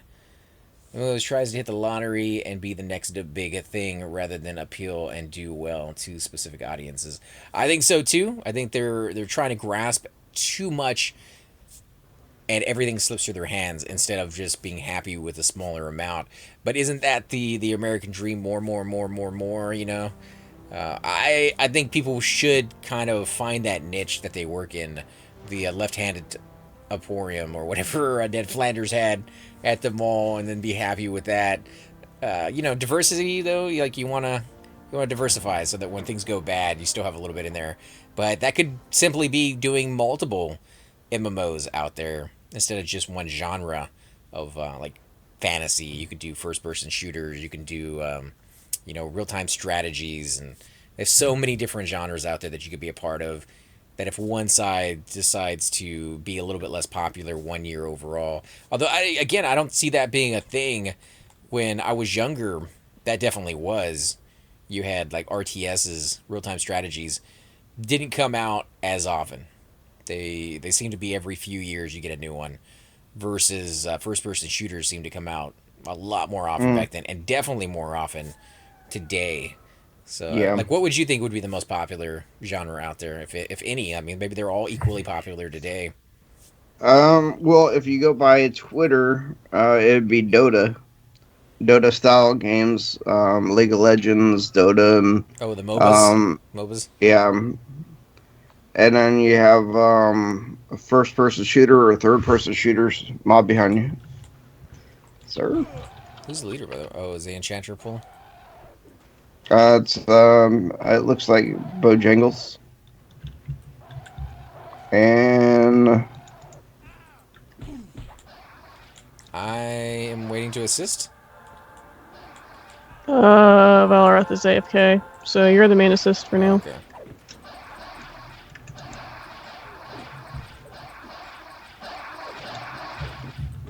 Hey, see, how'd SG go? Any good drops? Old School Lurker, we had quite a few good drops. Nano, if he had been here, unfortunately, he's getting some pretty bad storms where he's at right now. There might be a tornado on his way. They said it was out about 20 miles from where he lived. But yeah, they had some really good drops for bards. He got a bracer that added more charisma and stats than he already had. He didn't like the look of it. It was one of the Fellspine something something bracer. It is a clear bracer as if he's not wearing any armor, which I thought was kind of cool. If he could get some sleeves that showed no armor on him, he could go around. I thought of like Ron Burgundy with like the gun show kind of reference with that character. But I don't know if there are any sleeves that are completely see-through for bards. But the bracer overall was pretty good. I won a shell for bards. It was 24% on the brass instrument. Believe it was 15 charisma. I could be wrong. It might have been 10. But 15, I think, was the stat on the charisma. And it had negative strength. Yeah, Nana was already using one that had the same charisma. It had agility and it had dexterity, but it had one less on the brass instrument. So I gave that to him, let him figure out which one's better. Maybe one is best for one situation versus the other. If it turns out that one's not going to be all that great for him, maybe he can hand it down to Chords and see if he can use it, because I'm pretty sure that's going to be an upgrade for him. There was a number of really good gems that dropped. I think Nano won a Flawless Gem or Flawless Diamond that is used for the melee breastplates. They about 5 to 7k depending on the area or the time in which you buy it. AC, what's your opinion on Ashes of Creation MMO coming out? I haven't heard about that one yet. I'll have to look into that. That sounds kind of interesting. Ashes of Creation. Not quite sure. Like from the name of it, maybe like dragons in there? I don't know. I think I've seen something on it. I'll have to look at it again, but I know there's a lot of good MMOs coming out. Yeah, I'll have to give it a shot. But yeah, so we got quite a few things. A few fishing poles. We did kill Fellspine and got a breastplate that dropped off of him. 29 AC. I don't remember how much dex. It was something like 6 or 7 dex on it. 50 hit points. Not the best breastplate. And not the item everybody was hoping for. Everybody wants that belt. That's worth like 50k. But still... 60. No, I mean, people if we were want to be saying... specific. People were saying it was worth more, but then everybody else was like, no, it's come down quite a lot in price now. And it's going to come down even more in price when they do the change to the rogues. Now, not like dramatically. It's not going to be like 10k, overnight or anything, but it'd be a little cheaper when all the rogues are getting rid of their haste gear. I still don't believe people are going to get rid of their haste gear. Or they might give it to their ults, but I mean, if you play one character like Nibris, he has his enchanter and that's it. So if he had something on that guy and then it became obsolete, he'd probably just sell it. Like he wouldn't be able to do anything else with it. I don't think haste items are going to be obsolete because it's not that they're changing. It's not obsolete. I guess is the wrong word. It just makes it where it's not useful on a rogue at a certain point. Well, I mean, you'll max out at a certain point, but I mean, the weapon is the only thing that's being modified about it is that it will now allow the backstab timer to reset faster because of the fact that that's what the epic is supposed to do. But it's not going to change the fact that they have 40 haste on their hands and then they have a worn haste. I have to talk to the guy who told me about it, but the way he made it sound like with one of the new updates that was coming out, rogues weren't going to be using the haste because of the I don't remember how he said it. The mechanics are changing, so that they're going to be usually getting rid of their Cloak of Flames and their haste belts and going with something more geared towards stats rather than haste. But that was only for the rogues, not for everybody else. People will be snatching those things up like crazy because I can't imagine people not wanting a Cloak of Flames. Like, I would love to get a Cloak of Flames on pretty much any of my tunes, and haste belts are really, really useful for monks. I doubt they're going to be going cheaper than what they are now. I mean, it's 45k, I believe, for the cheapest 36% haste. item that you wear other than the weapon. There's a weapon that's like 6K, but as far as the worn 36% haste, I doubt that that's going to be going down in price very much. Oh, so see, Arctic is saying right. The rogue epic is bugged. The worn haste doesn't affect backstab. That's why rogues use haste belts or back items for backstab. So it's gonna once they fix that, their backstab will affect with their epic, I guess, and so therefore they won't need it for backstab. They just need it for the regular attack. Yeah. I guess I don't want to see why you would not still want haste at that point. Like why, for your regular attack, you still probably do quite a bit of damage. Yeah, I don't see either. It doesn't seem correct. He could be wrong on that one. I was hoping that they would go down in price because like I'd love to get a few belts. I have quite a few melee guys out there, and Yep. That's kind of why I want that one from Surin's Grotto.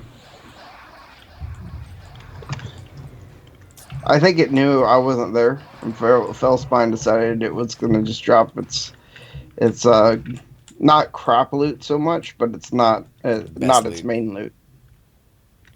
Oh, okay. So he's saying the rogue pick haste is 40% worn, which doesn't stack with worn haste. So once they fix the epic, there's no point in having the other one. So that's why they're going to get rid of it. And that makes sense. So yeah, quite a few items coming for sale or being tossed down to alts. Could be a thing, man. Are you still pulling, or is the enchanter doing it? I think he's doing it. He has an AoE that he uses, where I don't keep an AoE up. It's not stable. Wonder if the rogue epic MQ price will rise if they fix its haste. Yeah, I kind of doubt that. Same as Arctic. Simply because it seems like the rogue epic is the easiest in the game to get. And so easy to get. So the only, like it's just like everybody already has one sitting in the bank waiting. The only reason that it would, or the only hard part about the epic is if you actually have to do the Kazakh Quill yourself. If the Kazakh Quill doesn't drop during the kill in Kithakor. General. Yeah. I would have said the hardest part about the epic is just getting to level 46. Because it seems like once you get to 46, you're just giving it to him.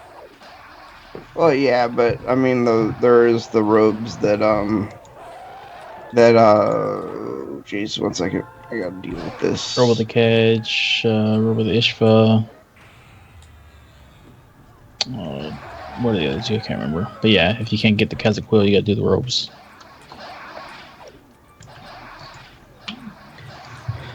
Yep. Which kind of sucks. It's not too bad, though. I got 2 robes of the Kedge for sale. Mm-hmm. How much do those go for? They're expensive. They're not easy to get other than if you kill in Kith or Kedge. Kedge, yeah. But they're not common drops. Other than in Kithcore. 4K, let me know. Oh, did you ever sell that netted kilt? Nope.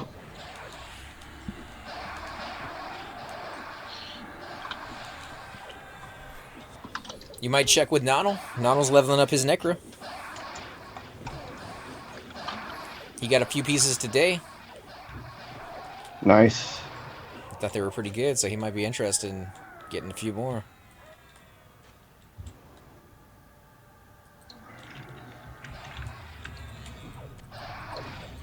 Let's see. F46. Still need a 50 rogue for Tantos. Yeah, but people seem to MQ it, like the whole thing from start to finish. They did that for Bushido. He got to 46 during a raid in Sky, and literally that night after the raid in Sky was over, They're like, hey, you want to go get your rogue epic? And they finished it in like an hour. Like from start to finish. So, seems a little bit easier than anybody else's. I'm not saying that there wasn't some hard work going in on a few of the mobs, but they got it done fast. Mm-hmm.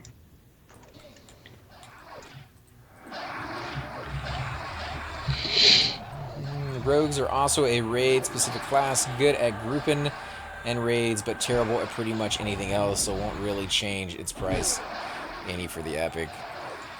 They can solo a little bit, or at least Alar seems to be able to do it. Every time he's running from one zone to another, seems to always find a named mob up, just every single time. And if you actually do poisons, you can slow the mobs, you can paralyze them, you can root them, you can do all kinds of things if you actually do poison making. And you gotta remember the zones that he's going through to kill those mobs, they're way lower.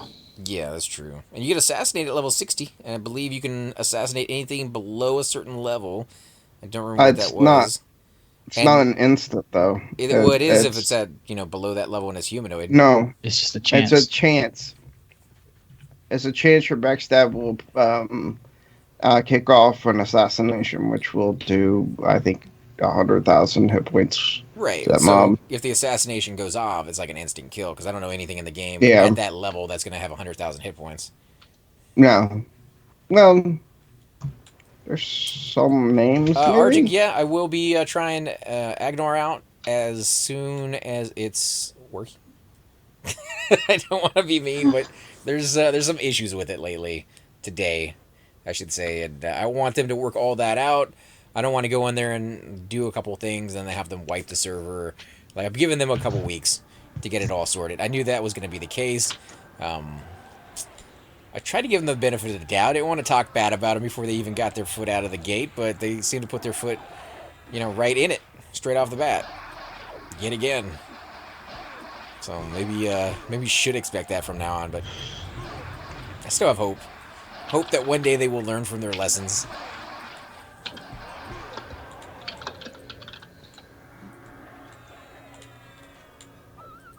I think it was Nonal that was watching the videos on that one. He was kind of giving us the rundown on what's going on over there. So if any of you guys are watching and you know what's happening over there right now, let us know if maybe they got everything all smooth and everything seems to be working, or they still have level 50 characters logging in and other people sitting in the queue for hours upon hours trying to get into the game.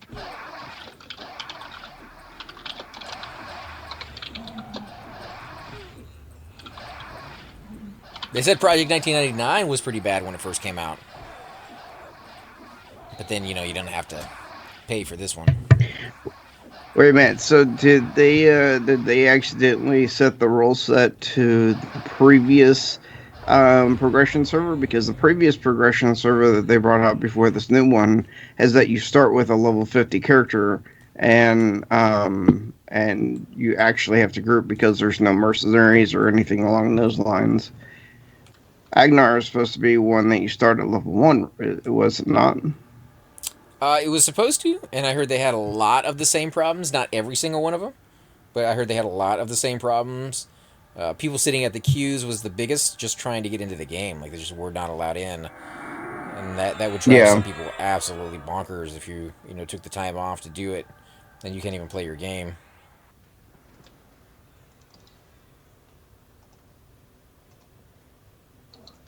As far as, like, any of the other big ones out there, I could not speak to it.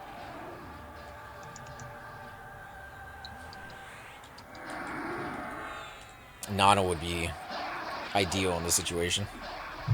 Yeah. Let's see. Maybe he replied back. I crashed. Oh, okay. So he didn't have $35 40 bag slots either. So, classic. I don't know if he's being sarcastic. You think he's saying that it's in the game or it's not? Sounds like it's in the game, which is a thing. $35 4 bag slots. 40 bag slots. Yep. That's the thing about Agnar, though. Agnar's not a classic. It's not a classic server. It was explained to be a classic server. No, it is not a classic server. It is a progression server that's going to lock at a certain point. If it were classic, they'd have to reroll everything back to where it was day one, and they're not. Nor do I think they have the capability to do that. Yeah, they're the same rule sets that apply as far as mechanics and all that stuff on the current live servers apply on Agnar. Agnar is just going to progress at 12-week intervals per expansion up to Lost Dungeons and Norrath, and then stop. Lost Dungeons. Arctic. I'm trying to read that. It's not its pop lock progression ever. I'm not quite sure the translation on that one. I know you're typing on your phone.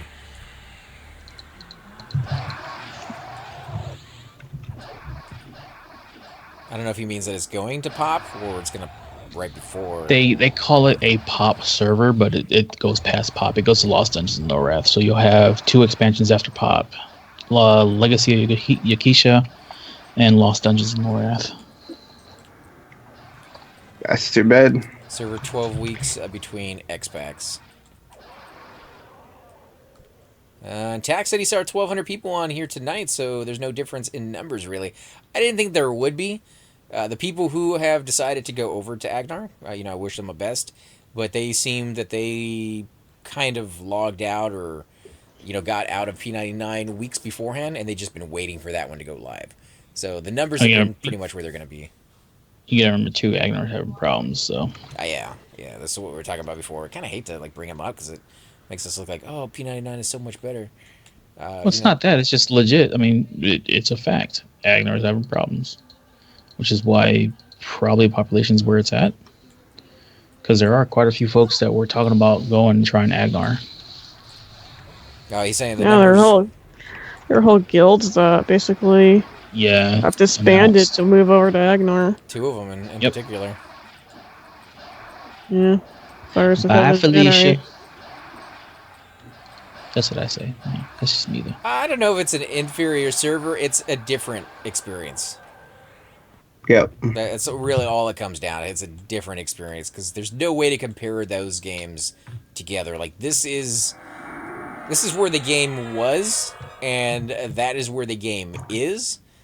Yet they're going back and showing you kind of where the game was in the mechanics that exist today.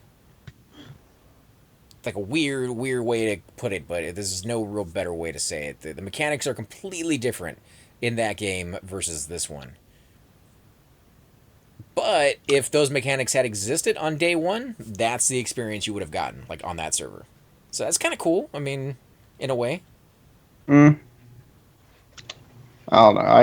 I'm not a fan of. I like playing Everquest live whenever I want to relax and not deal with the fact that I don't have the money that I have here. Right. But whatever. But then you snap back to reality and want to come back and have this experience. For us, anyways. It's not. Yeah. There's definitely people out there I'll just stay on live. They enjoy that part. Yeah, and I don't understand it either. It really has become a antisocial game. Maybe you have to pull teeth to get people to actually talk to you in your own guild. So that's unfortunate to hear, but it could just be the guilds or the experiences we're having is skewed in a way. Maybe everybody else is having a different experience. Yeah. Wishful thinking, maybe, but I like to look on the positive side rather than feel like, oh, your server sucks.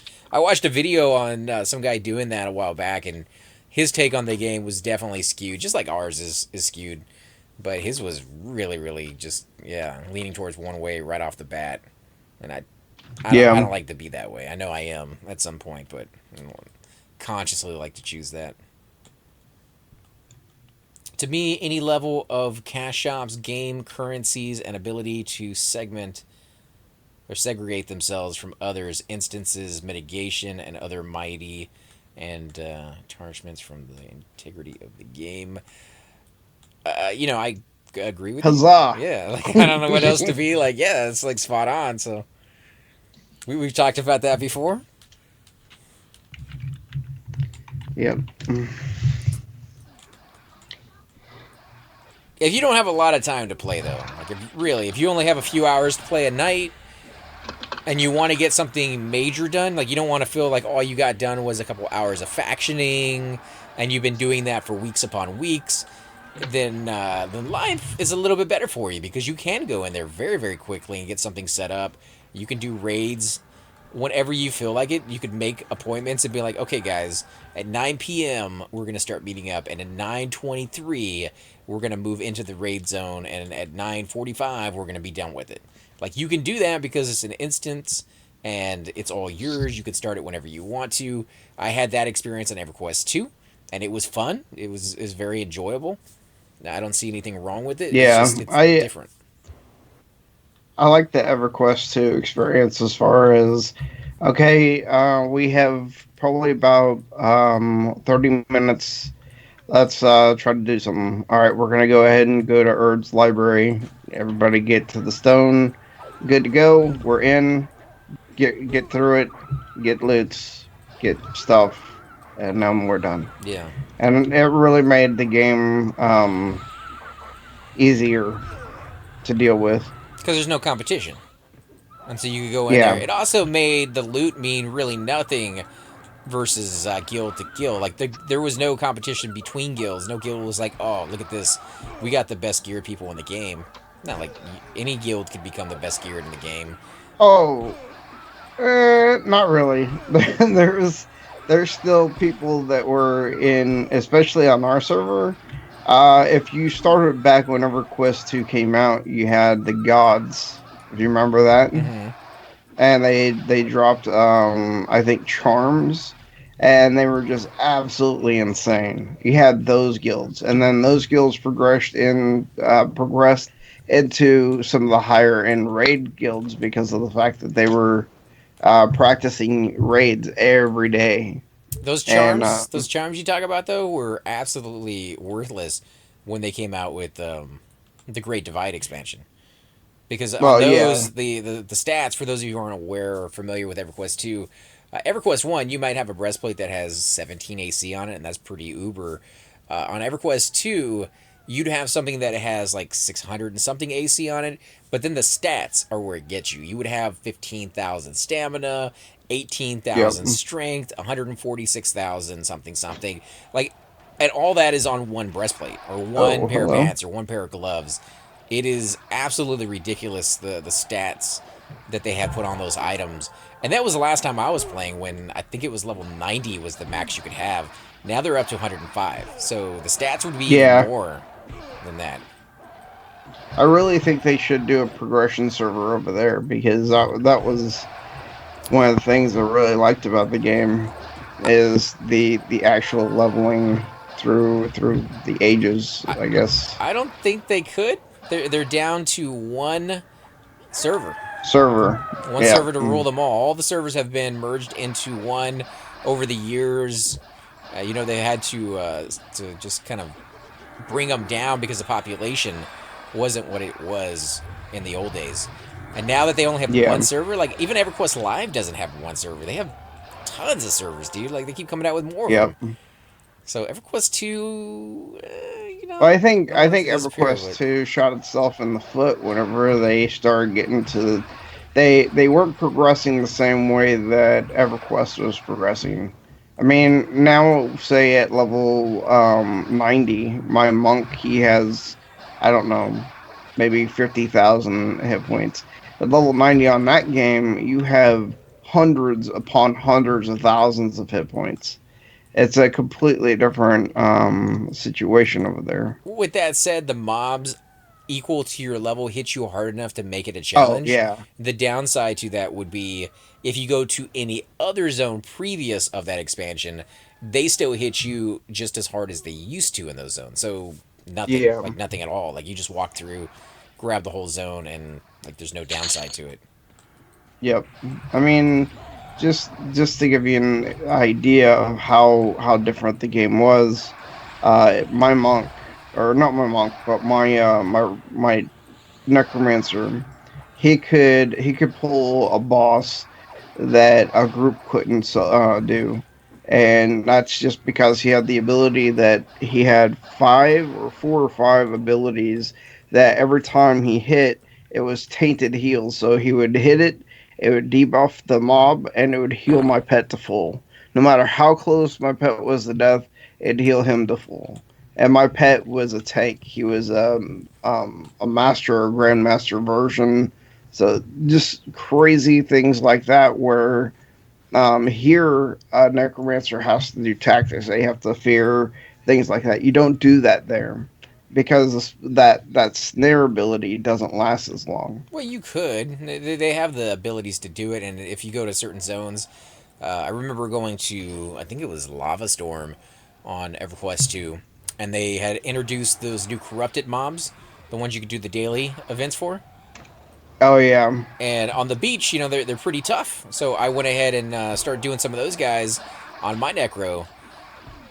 I wasn't able to kill him just by tanking and spanking it. I actually had to root him out there, do some dots, throw in a pet, root him again, summon another pet, and kind of do that, yeah. strategy. And it worked, and I got quite a bit of experience from it, and it was worth it. But I do see what you're saying. A lot of it is just tank and spanks. Let me sit there and just spam my buttons. You got like 80 different combat arts or spells that you can cast. Yeah. And you got to spam that every fight. And just, it's a bit much.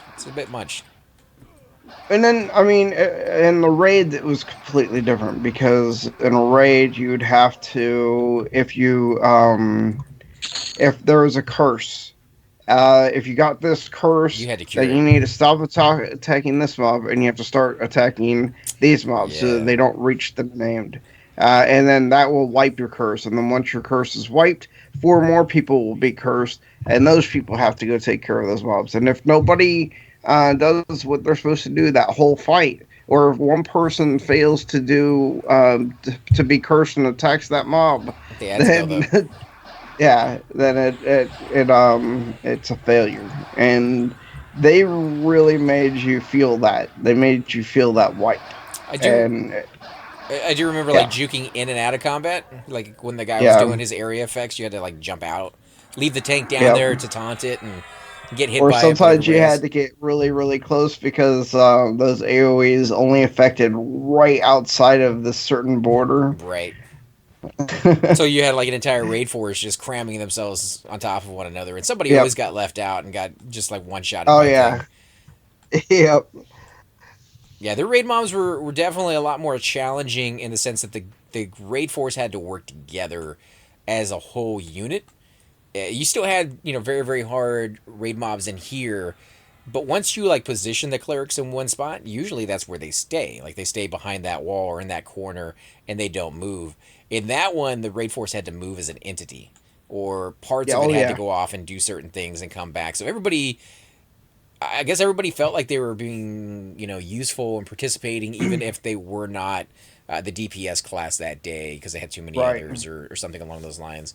And you had different types of difficulty, so the zone told you what you're going to expect. So if you had heroics, then you know that you could probably do this by yourself or with a group.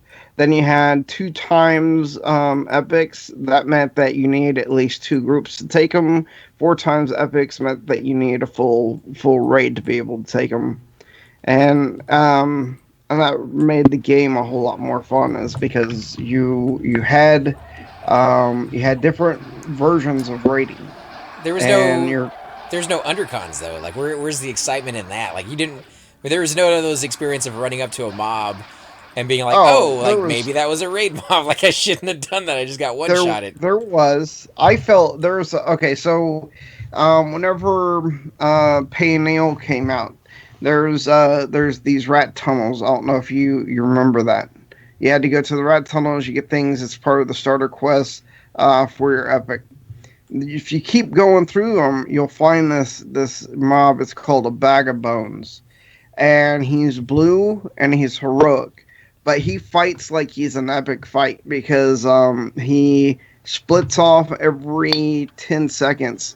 And you have to fight all of his little versions of himself because the primary won't take any more damage. And you had to figure that out. And especially me playing a Necro at the time, it was a really, really hard fight. And finally, when I beat him, I got really, really good, what I would consider raid loot out of it. And and I tried to fight him later on, and I couldn't do it because it took a certain circumstance where I did everything perfect to be able to take the guy down. Right. But you were able And to take that's him an down by underdog. yourself, so I mean, not technically a raid mob, but I get where you're coming from on that one. So most classes, though, in EverQuest 2 tended to get area effect spells more than they did in Oh, this one. yeah. I don't think Necros were They're, one of them, though. Like, Necros didn't get too many area no, effect. they got one, and that's their AoE life tap.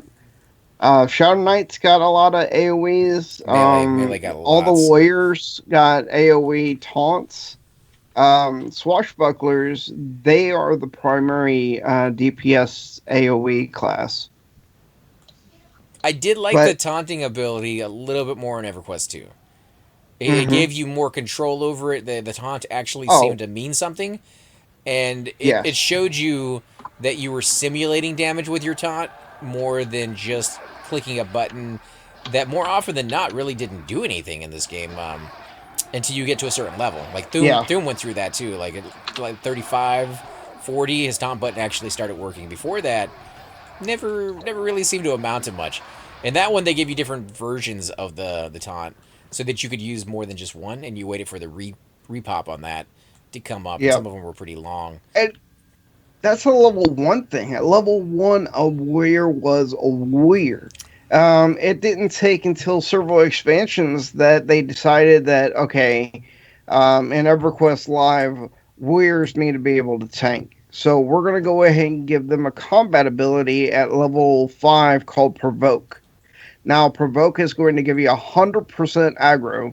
It just depends on can you hold that against a rogue Yeah, or anything along those lines. I don't want it to be So they that fixed powerful. it. They fixed it, but they didn't. Where in EverQuest 2, it was straight out the bat. If you were going to be a warrior or if you were going to be a berserker, you had, or a Shadow Knight, you were a tank. And you were given those tank abilities, Who is? and it made the Sorry, game but a whole lot more fun. Yeah, I mean, I like the taunt ability in the game. I don't think it should be as powerful as it was, Yeah. but it definitely kind of cool concepts that they threw into it. Yep. sorry And about that, fellas. oh no, you're good, dude. Is everything No okay? problem. Yeah, everything's fine. I just forgot I wasn't muted. What about Who you? that? What about you? Did you ever play any EverQuest 2 or any of the other ones? I beta tested EverQuest 2, and it wasn't my thing. Just what, too, like, easy, I, or I what were we going I with? don't know. I just couldn't get into it, man. It's just you got to think from EQ1 to EQ2, the changes just in graphics alone Yeah. were kind Well, of crazy. And then you thought, oh, I'm gonna be able to play a mage and this, that, and the other. Not quite, because that's what I played. I was playing, my main was a mage, and when I go and try the pet class there, I was like, this is not what I was expecting one bit. And I tried, and yeah, it wasn't for me. I made a mage well, the on thing EverQuest 2. Called him Sleepy Time. from the beta to the time of to maybe 6 months out after coming out, they completely changed the graphics of the game again, Yeah, they did. and Yeah, then they reorganized how the whole game was going to be worked. So it ended up being something different. And a thing that really caught me in the game is the fact of the crafting. By the way, now that we're talking about this, I'm 50% done downloading it. EverQuest 2? Yeah, Sweet. now that's over a few days because it's a pretty big download. But Yeah. yeah, Yeah, and I know a lot of things changed, but by that time I had deployed, and by the time I was coming back, I had WoW was hyping up a lot, and I was reading up on it, and it seems to be something that I was interested in. As soon as I came back, I went ahead and tried it, and I liked it, so I stayed there for a long time actually. I'm surprised yeah. I didn't get into WoW as soon as I did, because I loved the Warcraft games on the RTS, but I just kind of missed that one. Cup handle. I think it was Guys love more of like we had EverQuest and and World of Warcraft come out within like a span of 6 months. Mhm. And people who were on EverQuest 2 already, they were already invested and never went to World of Warcraft or went a whole lot later. I have to still say that EverQuest 2 is my favorite game out of the two. Though I do like both of them in their different ways. Yeah, and we're going to be going back to EverQuest 2 here shortly, guys, and playing some of that maybe in the next month or so. Yep. But I'm gonna let you guys go, man. All right, man. Have a good Look at the night, call. and Sir. hope she Here. has a wonderful birthday. Oh yeah, it's gold. Nate You guys have a Chupa. good later, Tina. I forgot you still on the call. You all quiet over there and everything. She's just listening They- to two nerds talk about They, they speak of things I know nothing of, so. You know, speak of the English. City I Walk. speak That English. was horrible. That was City Walk. horrible. I speak English perfectly. Yeah, you do. They don't. They speak in the all sorts of other stuff and transducers and flux Yeah. capacitors and I only know certain nerd speak. They speak the nerd speak that I don't speak. it's advanced nerd speak. Still think you can pick Mm. Thor's hammer up in an elevator, man. You got props. That was Now, is the elevator going down or is it going up? that was the conversation they were having with like Sheldon and the girls or whatever. The girls who were left at Yeah. home. Yeah. I love that show. Yeah, I gotta Well, watch they the last season. They just speak of things I have no experience in. So, I'm not fluent in that nerd speak. Did you play any other MMOs, Tina? I played Dark Age of Camelot for a little bit, and that was like the only one I played. I think I tried Asheron's Call, but I thought it was boring. Did you I like? think it was Asheron's Call. Did you like Dark Ages of Camelot, or was that just something you kind of messed around with and didn't quite suit you? It was alright, but I think my heart always just belonged to EverQuest. Take care, guys. All right, man. Night. Hey. Catch you All right, tomorrow. man. Let's see. I played EverQuest 2 for a while. Got a Necro to the Canark continent, but I didn't like the whack-a-mole style of gameplay with the abilities. Didn't seem tactical, just spam abilities as they came off cooldown. That is definitely the way that some people played it. There were like heroic opportunities that you could cast, and if you casted some spells after the other one, they played off of each other. So there was still strategy that you could mix in there with it. But you're right, most fights, near 100% of the fights, could be simply spammed, and you would either win or you wouldn't. Well, actually, one thing that a lot of people didn't know about, and this is where UIs ended up coming into place, and then they finally added it into the game, is that if you spammed abilities, you were killing your auto attack, and auto attack is over 50% of your DPS, especially on a rogue or a warrior or anything along those lines. So if you spammed your ability right as your auto attack was about to hit, you lost that auto attack. And what you wanted to do is you wanted to try to get as many abilities in before the auto attack hit, and then start up again trying to beat your auto attack. Yeah, but I mean, And that way you maximize your DPS and actually we're maximizing your character. you're still spamming the hits though. You are in a way, but you're doing it in a more controlled space. Well, more strategy to get the min-maxing the amount of damage you can possibly hit. But the cost versus reward was kind of cool. Again, it was more casual, and that's what I needed for myself at the time. I needed something that I could come home and play, an hour or two here. Like I didn't have the amount of time I knew EverQuest Live took to play anymore. Yep. And I could go around exploring. Like if I got home and I was like, hey, you know what? I want to go explore a new zone. I didn't have to fear anything or worry about losing my corpse and doing a long corpse run. I could go explore a zone, kind of strafe through mobs. If I got aggro on something, I could outrun it, and eventually it would lose interest in me. And then if I did die, I didn't have to go back and get my body. I could just camp out. Yep. Wouldn't even And, lose the experience. I just get experience debt, which erases itself 1% every hour that you're camped out. So die a lot. and you get the ability to get experience for exploring new zones. Oh yeah, yeah. That's AA experience, exploration uh, experience, like so much. shinies. Shinies was good. I love. You can actually, if you had the money, you could buy shinies from the broker and level all the way up to max level with just shinies, and it wouldn't really even take you all that Yep. much plat to do it.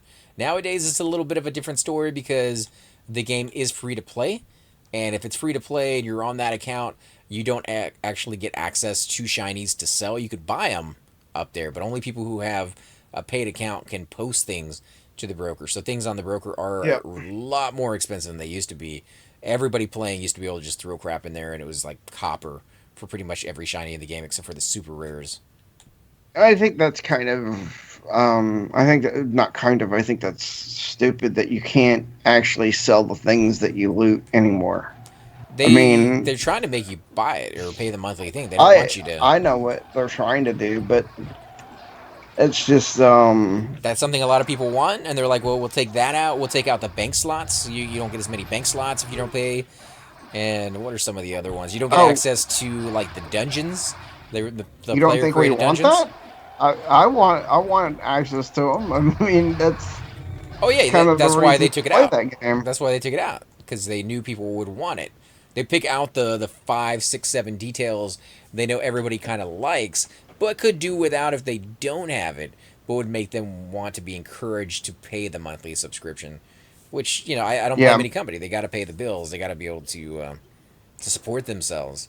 I would much prefer the monthly thing than in-game purchases. I think that kind of takes away from the game more than anything else. yeah. I don't know. I don't like the way that they're doing it. They've gotten to a point where they're just showing their greed. I think what it is they've taken a page out of the gold farmers. Like Yep. everything they used to do to make money off of the game, now the companies are doing to make money off of the game. And the gold Yep. farmers were always seen in a negative light because there were people that were kind of ruining the experience for a lot of players by hogging some of the best spots simply so they could make real money off of it. And with that negative connotation towards those people, then seeing the company itself do those things, whether those things are themselves were negative, it just got that negative light because of who was doing it before them. And I think that's where a lot of that comes from. But there's still several things on there I'm not a big fan of. With Everquest 2, I think they've kind of skirted the line fairly well. They don't offer you any really good items. They're all just cosmetic. You can buy like house items and things of that sort, but nothing that really changes the game for you. Mm, I mean, there's a difference between a player that has the master crafted armor and a person who has just regular armor. There's a difference between a person who has basic spells and who has master But spells. And master crafted armor is stuff that a player can make. yeah, But that doesn't yeah. mean that you're not buying that from the cash shop. And the same thing for the spells. Oh, yeah, yeah, You can yeah. get the spells yourself. And one of the cool things that I thought was a nice feature for a casual game like EverQuest 2, when you got spells, there were different levels of that spell. So there's tiers. You started off with Apprentice, and then you could go to like Adept. You go to Adept 3, then you go to Master. And I believe only a few spells you get like Master 2 in. Those are like really, really special. As you got to certain tiers of your level, you got to kind of pick those out. But for Master, you got the ability to research. So if you started off with Apprentice, you could click a button, research to Adept, and it would tell you, oh, okay, that's going to take a week to get from Yeah. Apprentice to Adept. And it's doing that the entire time, whether you're on or not. It's just a straight up week of real life time. And at the end of that, you could click the little research button and you would actually get that upgraded spell. Then once you got to Adept, you could go to Adept 3, and that may take you like 2 weeks. And once you got to Adept 3, you go to Master, that may take you like a month to get to that. So overall, maybe 2 months to get your spell, but you wouldn't have to spend any money to do it. Some of the spells in this game, like the hammer one for the Cleric, it can be pretty hard to get for certain players who are not hardcore, and in the end, they may never actually get them.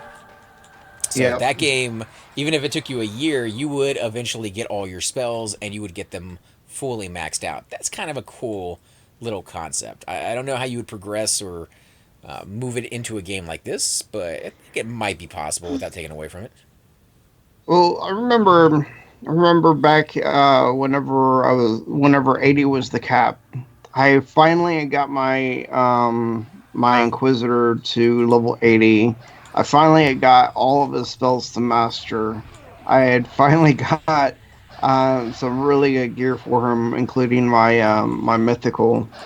And then they started like stacking levels over and over and over again, which seemed like, for me, it felt like a year, but it was probably over several years. And it was just so hard to get those master spells because they just started going up in price. I think my what's it called? The ability that instantly kills at 2% if it's an epic. Oh, I don't remember that. Mana burn? It's like judgment or something along those lines. Anyway, that ended up being like a 2,000 plat spell. And 2,000 plat on that game versus this game is a whole different avenue. I mean, Oh, you're it's for every talking server too. Every server had a all different your amount. money. But so yeah, you could definitely upgrade really quickly if you wanted to spin the plat. Like somebody mentioned, that you have to be a neckbeard. You have to have 120k to get your torpor shaman spell.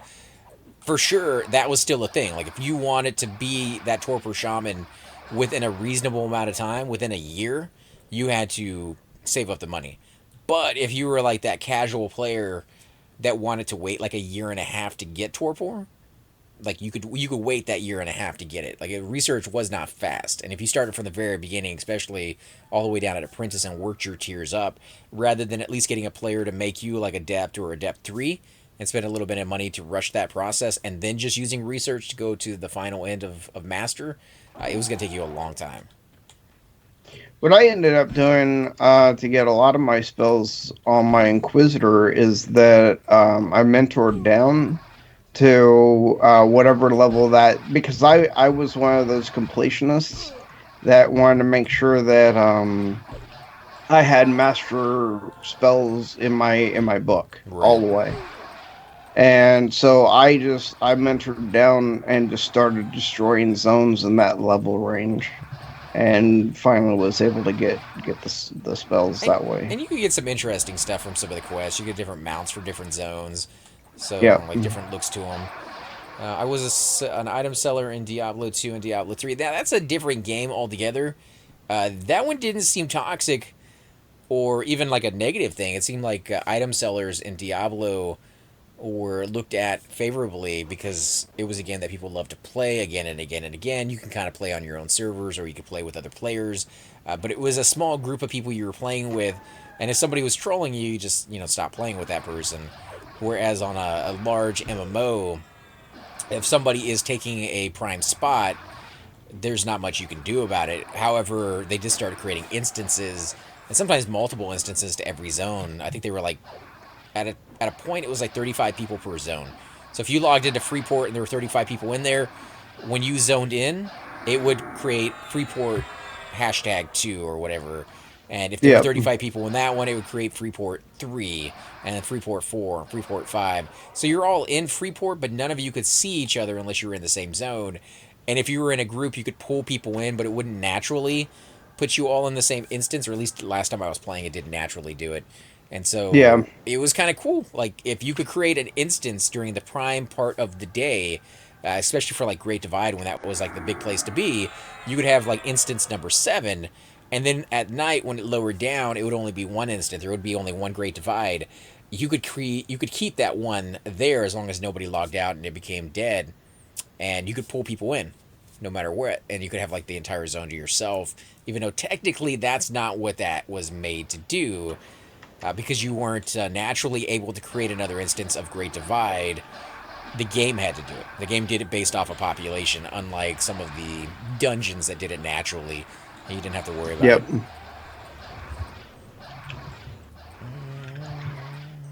Let's see. It was frowned upon because, or BZ, to effectively do it, you would have to bot. You're talking about effectively, and I'm talking about people doing it as just like a casual thing. So I guess if you're going hardcore into selling, I guess that's what they wanted to stop. Well, I at the end of the platformers or the gold farmers or whatever you want to call them in EverQuest 2, what they were doing to make all their money was they were crafting, and they just had people.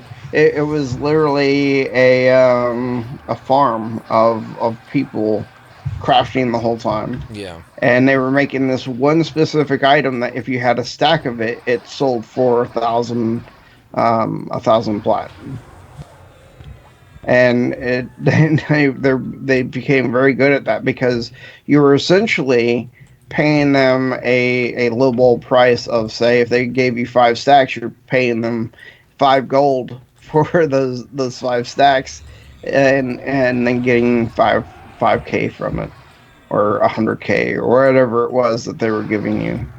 Yeah, I'm It actually okay with people making money off of video games.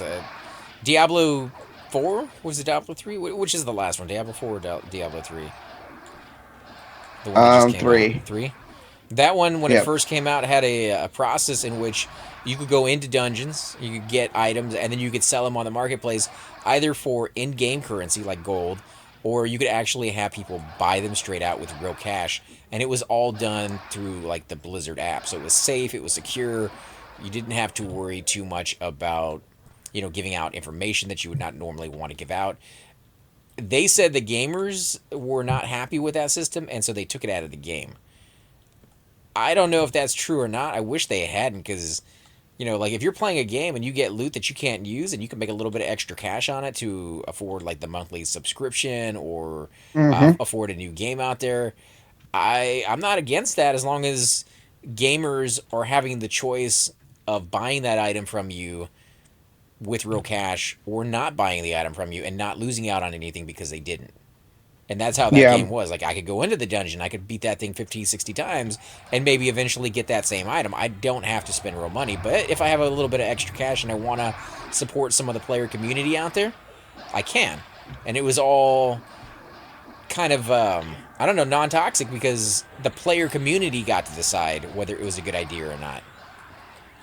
One of the things that I do like about live EverQuest is that while a lot of people frown on the idea of chronos because they allow people to just get in-game plat for the $17 that they spend for a chrono.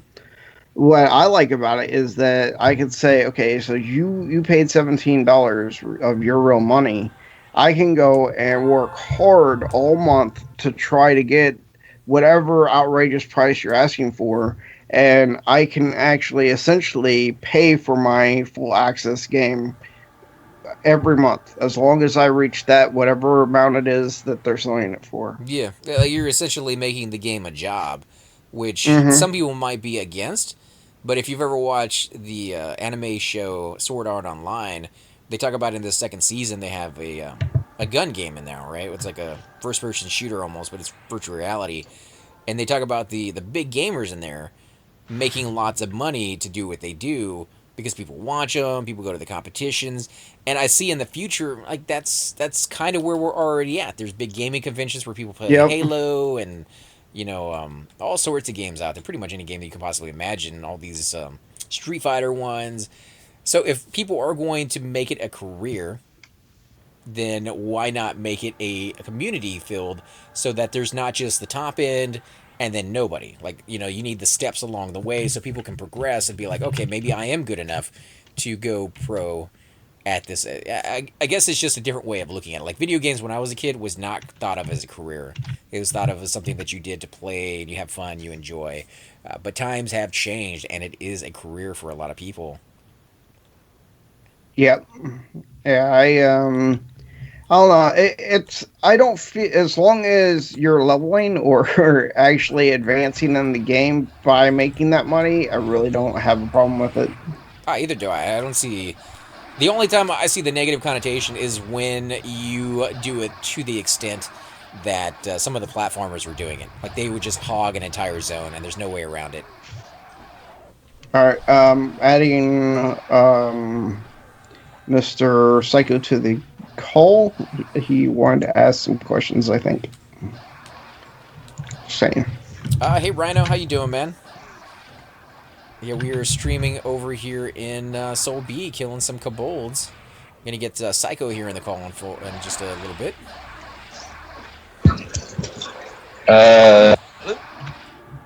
Hey. Hey, welcome Hey, to the what's stream, up, man. Oh, God, I'm on a stream. Yeah, you're on stream. Yep. Oh, you always catch me live on television. Hi, Hi, babe. To the... Hi guys. Oh, there you go. Yeah, I don't know if I would say television. I don't watch this on television, but maybe somebody Hello, does out Ma. Hello, world. I'm on television. Hi, Mom. there. I'm YouTube. Hi, famous. Tara. You're not my mom, but hi. No, I wasn't saying I was your mom, but I just saw your name on the phone. So I had to hi. Oh, Cypher, you lied to me. Well, everybody You ignores said- Tara. Yeah, Cypher just totally did that. He said, I'm in a call with AC. But you just neglected Tara. But wifey picked up on it. Nobody cares about me. Oh, well, wait Hey, a minute wife now. does. I You do. should Say expect bye. that if I'm in a call with AC, that there's other people in the call. Sometimes I mean, sometimes it's like just one or two people in there. So Yeah. now I'm going to really feel stupid when I ask this question because Oh. I'm on the stream. Okay. Okay, so I'm actually like, it's going to sound really funny. I'm a level 14 paladin, right? Okay. My dwarf paladin. And I'm actually like really close to getting the soulfire. And the question I have is the soulfire, does it have fire on it, or is that only the paladin epic? It does. It does? Yeah. Oh, you It's just a two-hander with You just made fire my night, flames bro. on it. Because give me about 2 hours of time, and I will have 2 hours of my time doing factioning, which I've already camped out and set up to do. And then Nibris is going to help me do the last little part, because we and him killed Sir Lucan earlier today. And then Oh, I'll have my nice. Soulfire level 14. That's gonna be Just cool. FYI, never get rid of that weapon because of the fact that you can use it in raids because it has a complete heal on it. Now, is the Soulfire rechargeable? Yes. Oh, I didn't know it was rechargeable. Nibris didn't tell me that. Yep. It is rechargeable with another Soulfire because I don't think they're no drop, are they? Yeah, they're no drop.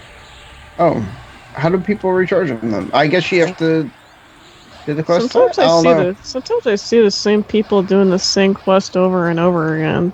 So Oh, I was maybe under the that's how impression they that it's do it. not rechargeable. But Maybe that Nibris is helping me because he thinks it's really cool that, as far as he knows, I'm going to be the lowest level paladin with the soulfire on the server at 14. He's probably right. And you'll be Yep. using it because it's pretty good stats. Yeah, I'm going to use it, dude. Mainly just because it's a dwarf with a flaming two-handed sword, and I can do with like a complete ninja heal flip. ability on it. Yeah. Yeah, so They you know, have two I lay can run in hands. somewhere, you know, like where you guys are dying, and I can hit you with lay of hands, and I can hit you with the complete heal 5 times, and I could save your guys' life for once on a level 14 character. Yeah, right. You ain't gonna save nobody's shit. Babe, come on, don't in the bump. Babe. Burst the bubble. AC, how's your foot? It's doing better. Thank you for asking. It was pretty sore there for a long time, but now I can finally walk on it. Good. They're saying in the stream that it is not rechargeable, so you just have to do the quest all over again. So I would All hold right, on to on. those charges for the best Yeah. opportune. Basically, so let's see. AC, you've saved my life once. So has Cypher. Doom's killed me more than once. Terrafina saved Wifey. So you, between AC, Cypher, And Tara. and Tara, you get 3 of my 5 charges. Pay it back. Yeah, I would say you don't have use to use them. use my charge on somebody who's about to die, like your tank or your cleric. That way, your whole group doesn't wipe, because those are the best chances. You're gonna have to redo it again in the future, anyways, to get more charges for raids. And I wouldn't worry about until you're at least 40 or 50 because people can take deaths. I mean, come on, it's a game. No, it's not just a game. When we take that, Everquest is life. It is life, but It's ever. you can live with that little bit of experience loss. It's more than Yeah. the experience loss sometimes, depending on the zone that you're in. It may be like an hour and a half course retrieval. Like if you could save that, then definitely worth your while. Oh yeah, that's true. So where are you guys at tonight? What are you killing? Soul B at the moment, killing some stuff in the window room. What are you guys up to? You guys Oh. all doing the Soul B or the Rage Fire or Soul Fire? Well, we were on earlier, and then my game, well, on my computer anyway, it just like completely froze trying to log out of Oasis into South Row. In South Yeah, I was zoning from Oasis to South Row, and it just completely crashed and wouldn't come back up. So we got off for a while, and that's about it. We were on. watching so they can laugh at me. No, Everybody else no, laughs they're at me. live streaming. I'm not I telling don't you care. what Let watching. the world know what I'm watching. I'm watching Vampire Diaries with my wife because I'm a real man. I haven't seen those yet. Are they any good? It's okay. I mean, he started watching it without me. He blames it on me just because I'm ahead of him in the episodes, but it's pretty good if you like, vampires, werewolves, sex, and witches. AC loves those things. Love 'em! I actually do kind of like vampires. Talks about them. He talks about them all the freaking time. I have to tell him to shut up. I don't know about all of that, but yeah, definitely enjoy a good vampire movie. The werewolves I haven't seen in a long, long time. Seems like they've kind of died out as the mainstream.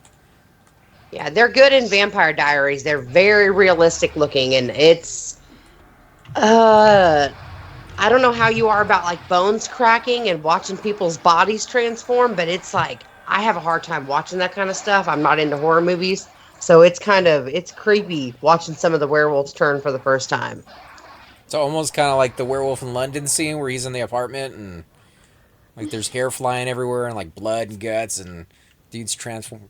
It's very, very graphic. Well, that, and then like one of his, like this one guy, like his arm goes like completely behind his back and bends backwards like a dog's leg, and you can hear it, and then his spine starts crack. It's freaky. But I mean, it is to me anyway. I'll definitely have to check it out. On that note, AFK, I'm getting a drink. Well, Give me that, some celery while you're there, man. what's nice all is right. like it was the first transformation, what I like about the Vampire Diaries is that normally a werewolf's first transformation in most of the movies, it's quick, it's over in minutes. You know what I mean? Mm-hmm. In this one, it takes hours for the first transformation to go through. Like they will be in pain for At least 8 hours, at least like 8 hours. unless they drink wolf's bane mixed with water. During like the whole full moon, basically, their first entire full moon at its peak, they're doing the transformation. Apex is what it's called. The not apex, whatever, apex. But it's pretty cool in this one. And I started watching Vampire Diaries honestly to fall asleep too because it was boring to me at first. I was just like it's Right. a teenage drama show. Oh, so And then finally after like 7 days of falling asleep to it, I finally finished the first episode. And then for some reason I watched the second episode, and then it was like the third. Before you know it, I'm on episode 15 of season 2. So wait, is this the whole reason you're acting like you wanted to talk to AC in private so you could talk about Vampire Diaries? Yeah, No. but that's the truth, Tara. You nailed it.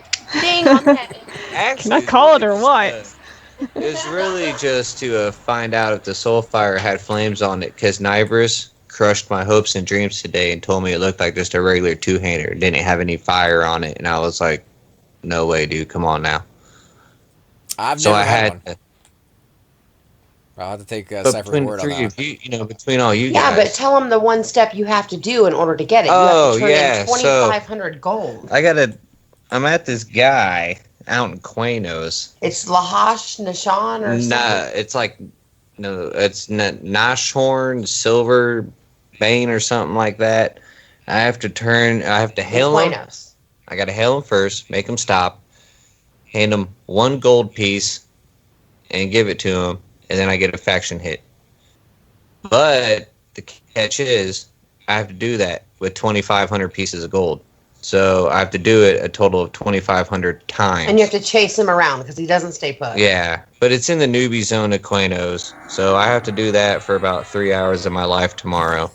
And then wait till Nibers is on, and then I will have my soulfire. Hopefully tomorrow at level 14. It seems like it's very time consuming, but it's probably the faster of the routes. There's probably like a mob you can kill that take you like 10 times as long to get your faction. Well, my So dwarf is KOS now in Freeport because I hit Sir Lucan Delir one time. I hit him for 4 damage, and he turned around and hit me twice for 164. you shouldn't get It was any. a fair trade. You shouldn't get any faction hits on a mob you don't kill.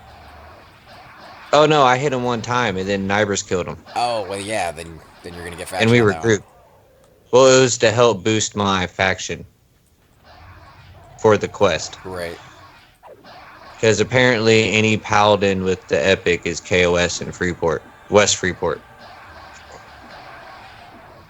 Unless you refaction it back out. I mean, but anyway, I'm so used to being killed in West Freeport because of Frugluck, it's nothing new to me. Yeah, somebody was saying you can have somebody hail the NPC while you're turning in, and he won't move. But then that would take 2 people's 3 hours instead of just 1. Yeah, I just figured I'm like I told Nibris, I'll do whatever I have to on my part. And what's weird is I was like, well, I'll just go camp my dwarf in front of Sir Lucan, like in the room he spawns in, and just, frequently check whenever I see you on just to see if maybe he's up. And he's like, yeah, man, I can solo him. It's cool. And then I ran into the room and I was like, oh my God, dude, he's up. And he was like, give me 2 minutes. I'm on my way. Don't let anybody in the room. And I was like, how am I going to stop anybody from coming in this room as a level 14 paladin? It's not like I can, attack the mob and run him around. But it was let them know that somebody's on the way to help you kill it. Well, what was cool though is the last maybe 40% of Sir Lucan's life, because Nibris ran out of guards to basically suicide him, and then he was just going to have to root rot him to death, which would have took a long time. A bard from Awaken was actually camping Sir Lucan and logged in and was like, oh, you guys already got him? Well, here, invite me to the party and I'll just dot him to death. And then Nibris sent me a tell and was like, spam click him. As soon as he drops, make sure you loot the note and he doesn't take it from us. And I was like, right on. So I got it. And the dude was like, congrats, bro. And hopefully you get your soulfire soon. And they both were like, we've never seen a 14 paladin even give it a shot. Attempt this. So it's pretty cool. I mean, I got to put in a lot of footwork tomorrow while wifey's at work to get the faction up, turning 1 gold in at a time, which is, like you said, probably a lot easier way, but this is definitely the safest way to do it. Yeah. So I'm going to do that tomorrow for about 2 to 3 hours, and then hopefully by tomorrow evening, I will be a level 14 Dwarf Paladin with a Soulfire. It's going to be pretty sweet. Take it easy, Rhino. Thanks for joining us. If you're going to Minecraft, absolutely. Me and I'm talking to another guy on the stream here because he's heading out. Hey, Rhino. Yeah, help us. If you're going to Minecraft, we are creating a server at some point here in the future. We're going to be recreating Everquest and the zones. Help us with the server situation. Can you send us some information as far as how we get a server without paying out the wazoo? Sir? We'll have to look up some information on that. Yeah, we're still trying to figure out a nice home for Everquest on the Minecraft server. That'd be pretty sweet. Yeah, give us something to work on. Foxplay says he knows an easier way to get Soulfire factioned. So we'll see what he says here in a second. That might be something you give a shot to. Arctic said that if you had somebody there to hail the NPC while you turn into gold, it will reduce your time by half. So instead of 3 hours, an hour and a half. One of my characters go? So could wifey basically... Could Mumina go? Don't say wifey, say the character name. Or Muvina or any one of her characters over there and just spam hell them while I just keep giving them gold? Yeah, that would keep them in place and you'd be able to, I guess, turn into gold faster because you're not running after them and clicking on them and not getting close enough to them. Okay. Well, that's a nice little tip. Rhino says, yeah, he'll help out. Just hit him up on Skype and he'll give us some information. It's been too long since we've seen you, man. It's good that you stopped in. Yep. Yeah.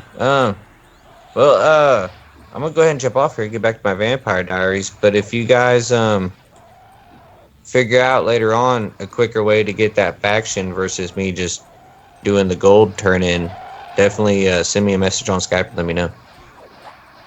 Yeah, we definitely will, man. And best of luck on that thing. Can't wait to see the little notification on the server saying you got yours, because everybody will see it. Oh no, I gotta wait till you guys are all on before I turn in the last little piece. So that way, all you guys see Thornton, my little dwarf paladin, getting soulfire.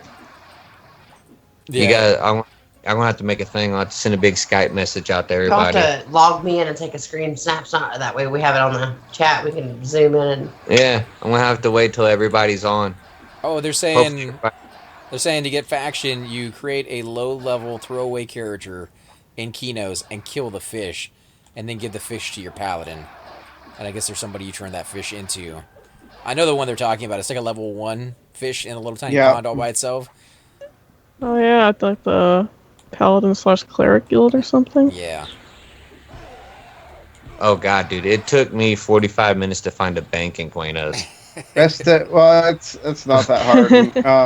Yeah. You're talking to a guy who ran around in the same circle more than 30 times before I figured out, oh, hey, this corner's a zone line. Oh, the bank's not even in this part of Buenos. Well, I can show you if you need. I can use my wizard to abscond over there. And Okay. But it's one of those things that you got to be careful of the guards around you. You probably want to make sure that you're bound like right next to it, and you probably need to either have a melee or a wizard, some kind of melee or a wizard, because it does hurt. It does hurt you. And then have your other character there to pick up the loot. Or just trade Oh, it to okay. I was going to say, because my dwarf's bound all the way in West Freeport. That's why I'm doing the gold thing, because I don't want to moving it die. could be your melee. Oh, well, yeah. Well, that's cool. I'm going to have to try both the methods tomorrow, because I'm destined to have a soulfire tomorrow. All right, man. We look forward to Right it. on. Can't wait And to see then your before I little do guy. my turn in, I'm going to hit you all up on Skype. I'm going to spam you guys on Skype and be like, log in, log in, log in, log in, log in. Hurry, Right when hurry. you're at $24.99 gold turned in, you gotta tell them. Yeah, when I'm at 2,499 gold turned in, I'm going to spam every single one of you, like 30 messages. Just make sure you And I'm take a gonna send you- screenshot when it goes across the zone. Oh, no, you're all going to be in there. Well, I You're all know. gonna Just, for memories. I'm not going to just spam you, log in. I'm going to spam you that little turtle emoji slapping his butt. Oh, God. And then Are you not that's- gonna have the dancing grandma? That's mine. The Congo Yeah. line of dancing grandmas. It's either going to be that one or it's going to be that turtle that like gives himself a slow like He hug. puts his hands on his butt and he like shakes. That's all Yeah, he that does. one. Why? See, wifey knows it. Nah, I don't know it that well. I just learned about the whole little video emoji thing Oh, on shut up. I Snapchat know about it or because you sent it to Kevin. not Snapchat. What is it? Skype. Yeah. But I'm gonna send that to all of you guys, like 30 messages, and then you'll know it's go time. You need to log in real quick. Because I want everybody to see me get it. Because I'm trying to set a record here for lowest level paladin with soulfire. Yeah, it'll be awesome. Are you going to be on tomorrow, Cypher? I'm pretty sure I will be. Yes. Do you want to be my hailer? Your hailer or a healer? Hailer, like, just spam H. I can do that. Sweet. I mean, I might be able to help for a little bit, Cypher, but I have to hem some work pants before I go to work tomorrow, so I can't be on that much because it's going to take me a while to hem these pants, but... Right on. Yeah, she I don't can. trust me with It doing shouldn't that. be a problem. I'll do it crooked. You can barely brush your teeth right. Shut up. It's not my fault I asked you to help me brush my teeth. Huh? There's like, what? I mean, I know you can't hem any pants. You can barely But brush your teeth. yeah, I'll go ahead and get out of your call, guys, and stop bugging you. But I just wanted to tell you what my master plan that I was up to. Right on. Talk to you And tomorrow. I will be in touch, and I will look for you tomorrow, Cypher, and see if you're on when I'm on. Sounds good. All right, man. Take it easy, guys. Bye, guys. Bye. See, Rhino, well, off to my server, added a few ability. All right, man, if you're still listening, we'll definitely hit you up here pretty soon, because we're hoping to do some of those videos not before too long. Definitely, I've missed gaming with all y'all. I heard in one of your vids the day on YouTube that you streamed now, so I thought I'd look in. And I'm very glad he did. This is somebody that we used to do videos with, and haven't seen him in a long time. I've mentioned before in the past, guys, I am absolutely horrible with keeping in touch with people. Yeah, it's not a good thing, but it is what it is.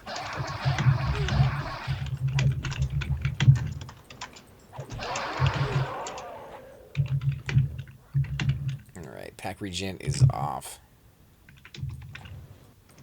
Let's see how well we do. Now, I'm not using the greatest sword. They want me to use a two-hander. I'm not using the greatest sword. I am using my Luminary two-hander sword, which is 18 damage, 40 delay. I do get the effect of glamour. So my my ogre is You're glamorous? very glamorous right now, guys. Very glamorous. The better weapon that I used to have is somewhere in the bank, I guess. I had that one from Seb, which was pretty uber. I don't know. I didn't keep it on me. It is a two-hander. Maybe I thought I didn't need it anymore. Like, I just wasn't using it.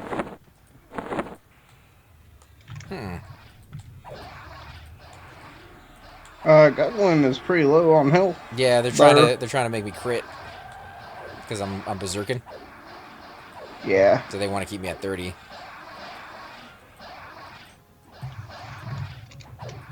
One of them said that they did have a cleric in the zone, so I don't know. Does it seem like we're killing faster? Or?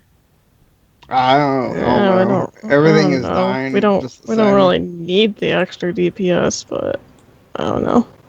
Everybody wants to put a warrior in berserker mode, no matter what. We had somebody doing that in Siren's Grotto earlier today during the open raid, and it ended up killing the main tank because he was in berserker mode, and he got a couple backstabs, and that was pretty much it for him. And then the whole raid kind of wiped because of it. So I don't know. I think there's a place and time for everything, and during a raid, maybe having the main or even the off tank in berserker mode, not the best method. Like, you're not doing the greatest videos anyways. Yep. Nah, Tex, you actually been saying some stuff in chat, and I've been looking at it, but I didn't get to reply to it because we had so many things going on. One of the questions he asked earlier was, what class, if any, if they were going to incorporate from live into P99, would you have liked to have seen? You mean as far as that aren't here? Yeah, like if you have the Beast Lords or Frogs or any of those things, like is there any... I guess maybe he's talking about class and not race, but maybe throw the race in there too, because I'd like to see Frogs. I like to see him and not hear him. I would want the gnome and the gnome paladin Shadow Knight and the halfling ranger paladin paladin. Yeah, but you're going with like a race and a class that's already in the game, and not like one that's not. Yeah, but see, I felt that beast lords were too OP. Their pets can pretty much tank anything. Berserkers? And their actual melee is just secondary to their pet. What about Berserkers? There's Berserkers in the game too. Berserkers were OP as well. They had the snare axes. They had what was that ability, like enrage or whatever, rampage, which did a third attack, and it was almost like a backstab. I guess click off regen? I don't know, you're kind of regenning fast on your own. Well, that's Bard's song. But yeah, I clicked it off. Bard's song. And I still have the Rogue. I could do the mana only song, I guess. No, you're good. I still have the Rogue in duel, so you can just stab me in the back every once in a while. Stab you in the butt. It hurts.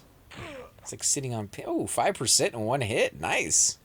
That's not a shabby backstab. That's not enough for him. He wants more. Oh, there you go. Whoa. That's probably He enough wants right that there. ass. Woo, he got a dot on me or whatever his proc was. Let's see, what did he hit me with? He hit me with, I have been injected with a chilling poison, 56 points of damage. He injected me from behind, guys, so gotta watch out for those rogues. Ouch.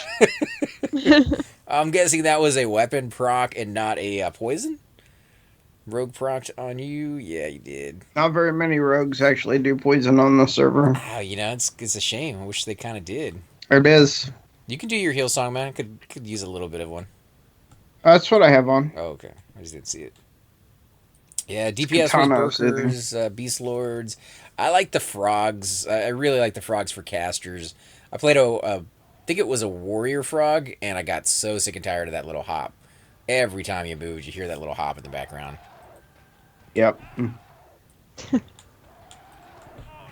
I wasn't a fan of the I wasn't a fan of mounts in that game because only the people that had the Lukling graphics could have it on.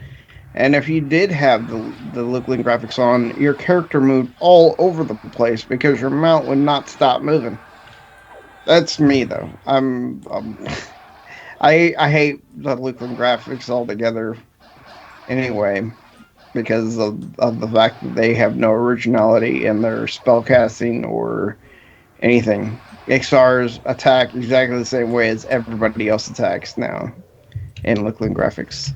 Yeah, but mounts you had to have. If you were a cleric, there's no ifs, and, or buts about it. You just had to have a mount. I guess. I would go frog with that then. That's the only way I would have done that. Yeah, I wasn't a big fan of the graphics in Lukling either. They were just... I don't understand why they went in that direction. Rather than more realism, they decided to go into, like, cartoony. The ogres were just hideous-looking creatures with... They didn't really even seem to be the same shape, right? They changed it so they were, like, thinner, and... I don't know what they did with their at least hair. in EverQuest 2, the ogres look like an ogre should probably look. They're big, they're bulk, and I don't understand the horns though.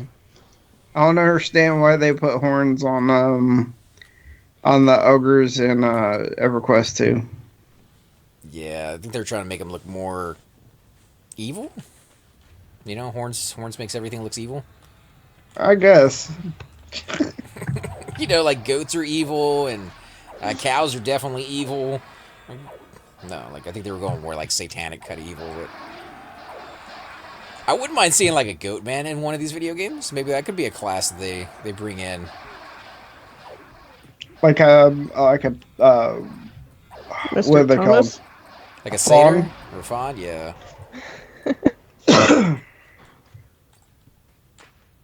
Bring in so I guess maybe that's a little bit too close to like Roman. Oh wow, what's hitting me?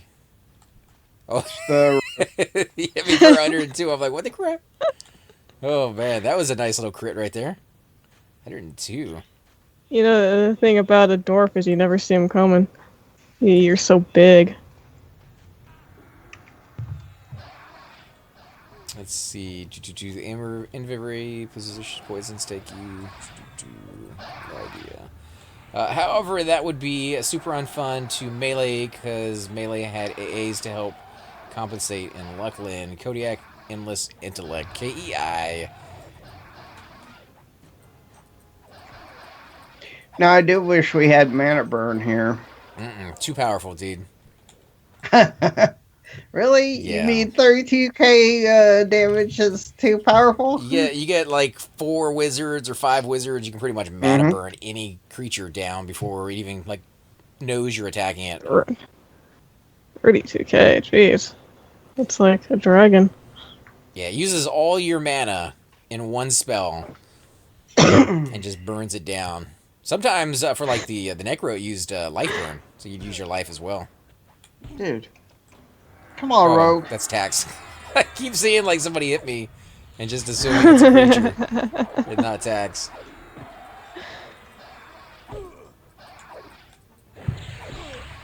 Minicaster. My biggest crit is 121 damage with SCD. I saw Blood Point came down in price a little bit. I want to kind of get that for my rogue at some point in the future. How much is it? It was 600. Really? Yeah, and somebody was saying it used to be like 15, so 600 is not bad. I could pay 600 for a blood point. I was going to, but I was buying the gems for my Yeah. warrior armor, so I was like, one alt at a time, and my warrior seems to be perfect level for all your alts at the moment, and I don't know, he's like a really really good. I just like playing. Yep. I just like playing the guy, dude. He's fat. He's ugly. He's very cumbersome, but he can take a hit like nobody's business. And I think in the future, there's going to be certain places that we're going to want to go that we need more tanks. So, like, we got Nano with his tank, we got Thune with his, so we definitely have some at our disposal. We even have you with your Shadow Knight. Yep. I've got Vanthyr with his Paladin, so we have access to a lot of tanks. I just want to show a little bit more of the upfront kind of, I don't know what you would call it, just that classic feel of being head to or toe to toe with like a raid mob. As a sexy ogre? Maybe like you don't get to see me looking through my eyes. You just get to see, the bottom side of a toenail from the dragon, or shins from the giants. Yeah. Like, look at this. I don't even have to get up here on this ramp. I can hit him from down here. Like, that is cool. Like, no other class has that ability. If a Shadow Knight ran up here, he'd have to run up through. I mean, I'm fat and I can't get through corridors, but I got a little bit of height on me for some reasons. I love this. I think he's actually trying to kill you, man. He's trying to keep me at 40, under 40.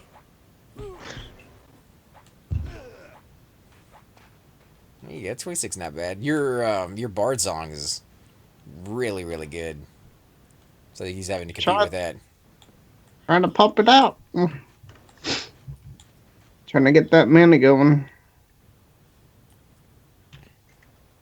But yeah, we're hoping to do a Minecraft server, as we were talking about before, and we're going to recreate as many Everquest zones as possible.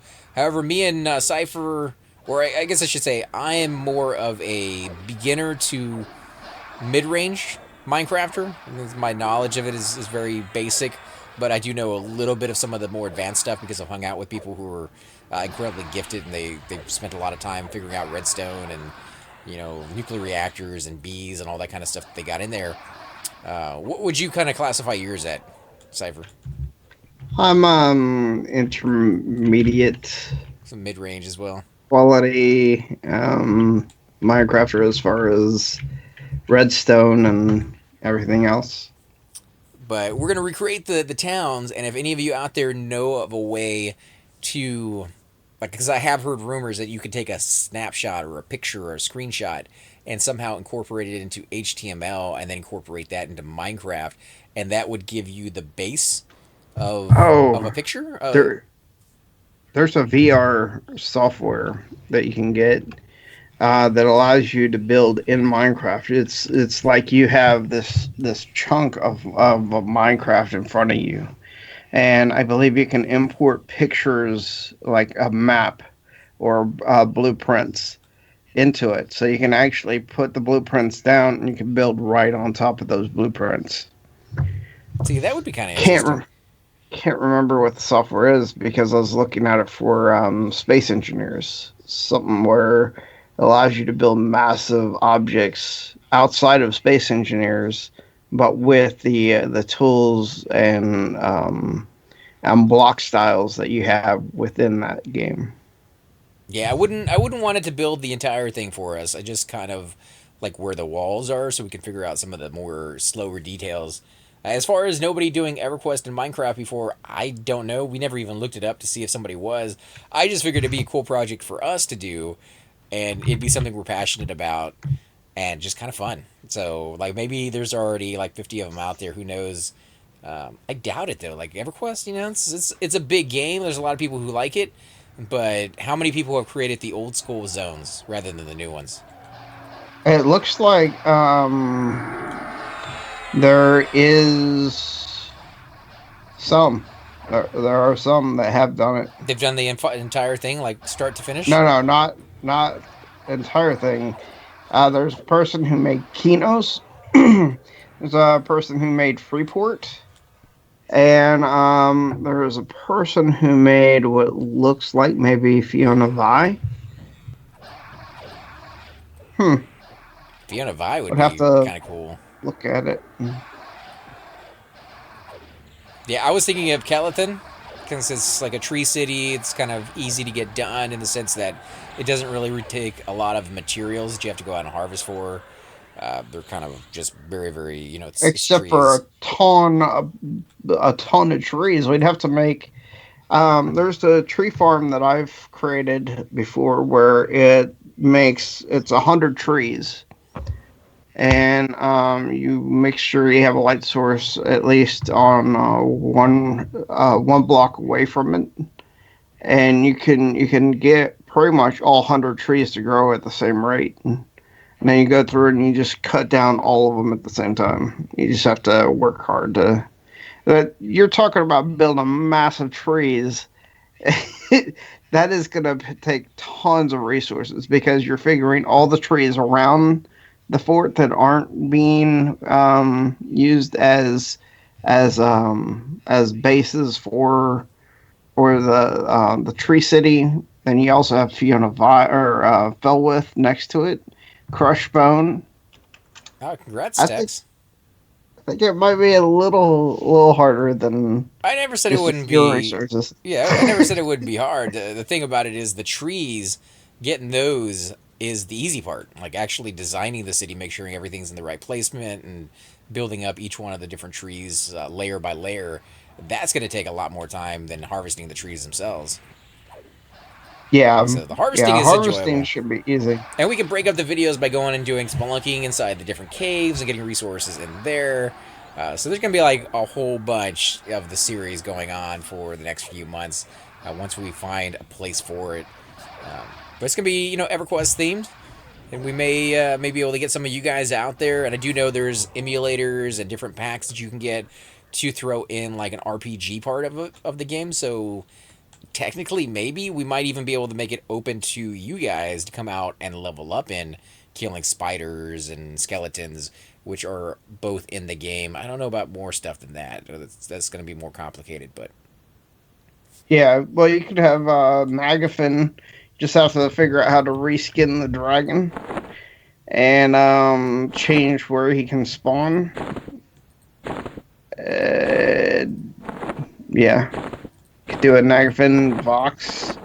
Those kind of things. It'd be hard to get them to stay within the confines of their. unless you could program it somehow. But I mean, it's not going to be a straight up EverQuest clone just with Minecraft. It's Yeah. going to be Minecraft EverQuest, more Minecraft than Yep. EverQuest at some point.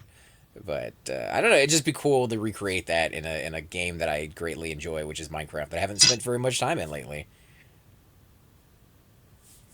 And then we have several more games coming down the pipe. Me, Cypher, Hydros, and Noddle have all gotten access to a few more games. So we're going to be giving those a shot here fairly soon.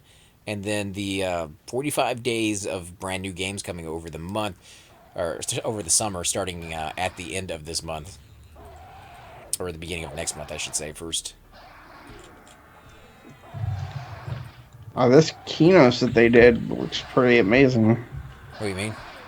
It's big, super big, but I'm about to see how it looks as they walk through it.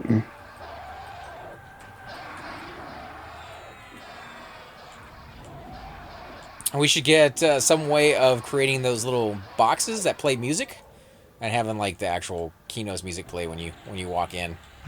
Yeah, that sounds good to me. I'm not good with them. I'm not good with making music in that game. I think you can just import it.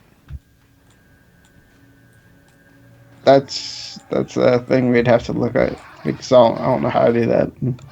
Challenges, man. That's what makes things interesting. Maybe we could make a record and have it play whenever you hit a sensor or something as soon as you zone in. Right. Well, there's no zones in that game. Well, yeah, but I mean, as soon as you hit what would be the zone line. You imagine the lag when we're finally done? Like if we ever get to that point.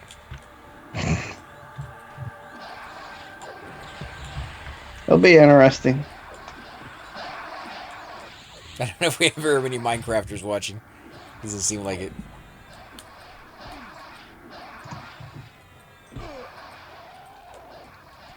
And then Pantheon, sometime, man, it was supposed to come out the first quarter of this year. And I haven't heard anything about it since. Like, I've seen some of the videos, but they haven't really specified or even mentioned if that's coming out anytime soon. Yeah, it'd be nice if it did. I'm ready to start playing that. It looks cool. Like, the videos I've seen make me interested in giving it a shot and playing more and more of it, but... Yep. I do know it's still very early in its development, and there was a game that me and a couple of the other guys tried playing called Conan Exiles, and that was early access, and it was really good when it first came out. Everything worked. It was only after a short amount of time that the progression of the game was as such that it became broken for me. And then Alar kept playing it, Bushido Bull. He even started complaining about every day they were wiping the servers and they were redoing this and redoing that, and like I think he's got to the point where he's not even playing it anymore. Yeah, and he was adamant about keeping up with that too. Yeah, like he really liked that one. So I'm hoping that Pantheon doesn't go that route, even though it's early access. You know there's going to be updates. Too many updates, especially ones that break the game dramatically, can be a very, very negative experience for some people. There's a difference between when it releases to us and when it releases to the public, because once it releases to the public, you would hope that through the playing the game, keeping up with the forums to help notify of bugs, that those are being taken care of. So we really shouldn't complain so much about there being bugs in early access, because that is kind of the thing of them having an alpha, a pre-alpha, a beta, or a pre-beta.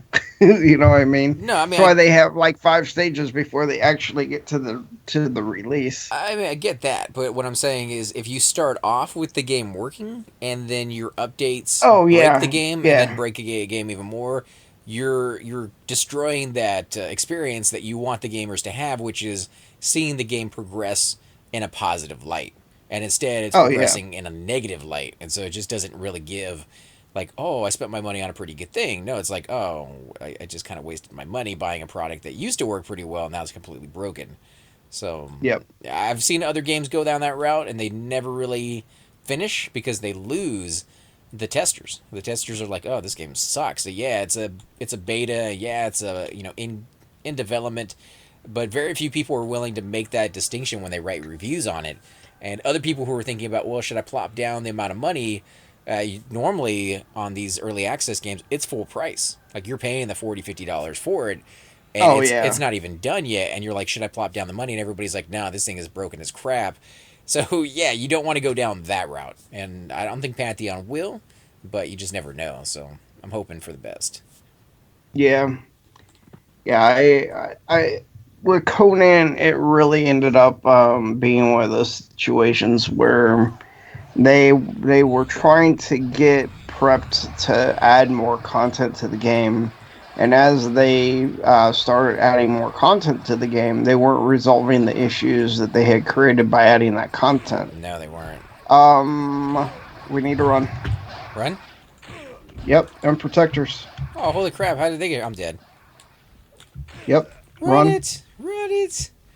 Where did the imps come from? Lava Guardian? Yep. Wow, 124 apiece. Dude spanked me. It wasn't a good spank, guys. Mm-mm.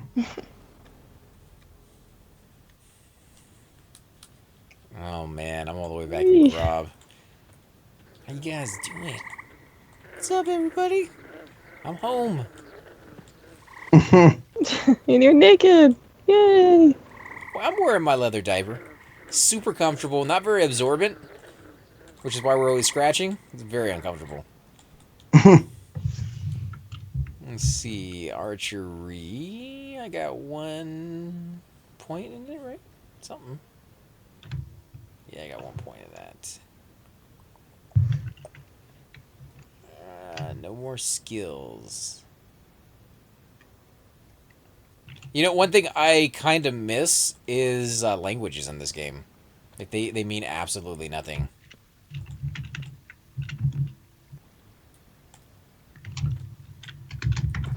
And I used to sit in groups and do the language parties where we would share languages from one to the other. Oh yeah. They never added anything in, did they? Like EverQuest 2 they did, like Dragon Language and all those other ones came into effect and you could do quests with them, but this game never really fully took advantage of that. Yeah, I ended up on EverQuest Live on my server. You have to learn the language of the server, or you won't be able to talk to anybody. Makes it very hard to group. Which our server is Elven because of the Elven Wars between the Dark Elves and the Elves. I guess I wasn't there for that, but apparently there was a role played war that ended up making us lose the ability to use Dark Speak. Alright, I am switching over. I think somebody else said they had a Cleric here, but I don't know if he has them nearby or what, so I'll switch over, see if I can get the people that we can get. He's still killing stuff. And then if we do get a Cleric, I will switch back. Because I really don't want to lose that experience.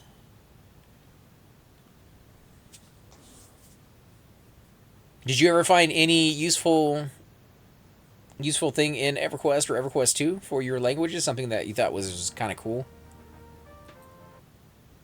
No, I've never found anything that would help as far as that goes. Because I do know on the new It expansion would have been nice. that they released, and the server list is not there. Why is the server list not there? Yeah, on the new expansion, you use the languages you learned in the past expansions to talk to some of the new guys. There we go. I know Oh, they why did did that he- with EverQuest too, Why where did he not you wait had for? Why did he not wait for a heal? Jeez, he was like at 10% health. Oh, he just ran out? because Yeah, I ran back in. I'm guessing there was a train or something, or maybe he's trying to get corpses. I don't know what he was doing. They should have hidden some quest under different languages, but that would require there to actually be quest in EverQuest. That's 100% true. oh, There are very few Shimblazing. quests in this game. And the ones that are very obscure and hard to do. It kind of is nice. You look at EverQuest 2, and there are way too many quests. You just go from one spot to the next spot to the next spot, getting quest after quest after quest. And there's really not a lot of challenge to it other than how many quests can I pick up at one time? Like, does my quest journal hold all the quests that I want to do? So Chanter's leaving. Is he like leaving, or is he logging onto his Cleric? He says, "Well, guys, I was gonna wait another 20 minutes to roll, but I think I'm gonna roll now. Oh, nice. Sleep and stuff." Yeah, guess I gotta break out my Cleric. Let's see, Tax, if you want to give me consent, I will drag your body. I doubt you want it right here. And I res you.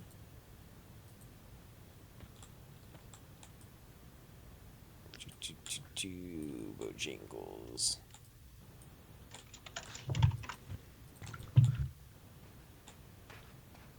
Who is that? There's a little dude running by this aftermath. Where did those mobs come from? Did anybody see? Did we get trained by something? I Yeah, don't know. we got Must trained. have. By who? By what? Whoever called that train, they pulled to, or they got to the Son zone of a bitch. so fast that the mobs went a different route. They went to the window? That's not even a thing. Yeah, it is a thing. There is a way. I believe, if I remember correctly, there is a way. Or they glitched. Okay. Let me make sure he is good. There's a cleric here, isn't there? What is this guy?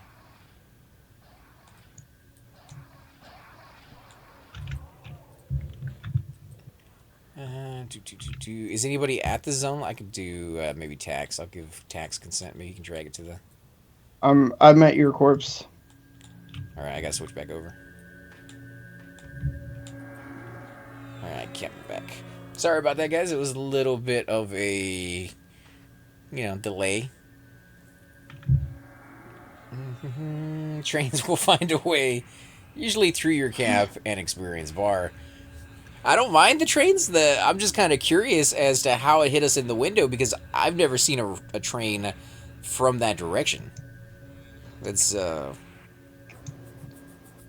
something I like to be aware of, like where it came from, so I can avoid it from happening in the future if that's even possible. But I don't think it is because that's not a common occurrence. It's almost like the occurrence we got inside Seb while we were in the disco room. We somehow had a mob phase through the wall and ended up pulling King from the disco.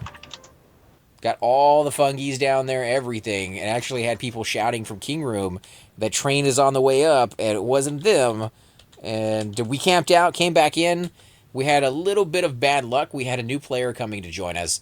It was a paladin dwarf, right? I think he was a dwarf. Coming to join us, and he went AFK in the room.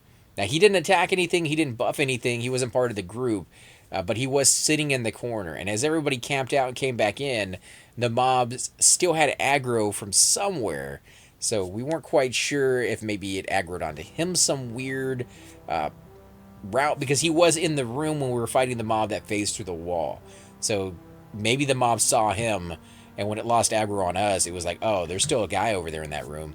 So we reformed back together, was waiting, and ended up having the entire King Room come over there and eat our faces. But I don't think it killed anybody else in the zone, so kind of fun. Do you have Are you back on God? I'm loading in now. Do you have a funny story about the worst weird trains that you ever run into? No, all my trains are usually caused by me or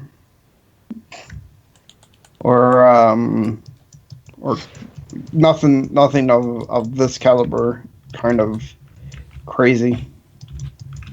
Where you have mobs that should be in one part of the zone going to another part of the zone. Wait, you saying you only get weird trains when you're with us? Yes. That's just, Zoom the Barbarian! I mean, it's probably completely true, but still, like... So do you aspire to train like Doom or something? I do. One day. One day it will happen. Not with the Shadow Knight, you just faint it off. One day you will Thoom as well as Thoom does. I could run to the end of the zone and come back, and I should be able to bring a hefty train if I wanted to. Wait. I mean, you could, but with Thoom, it's more of like he didn't have a choice because he has no options. So he gets away with it and like, did I do that? I was watching South Park. Are you sure it was me? With the BP one where they're like, I'm sorry. Did we just... Oh, yeah. Did we just drill a hole into an interdimensional space with demons? I'm sorry. They had the Coonan friends. And for those of you who hadn't seen that one, I was watching too much South Park, but it's good.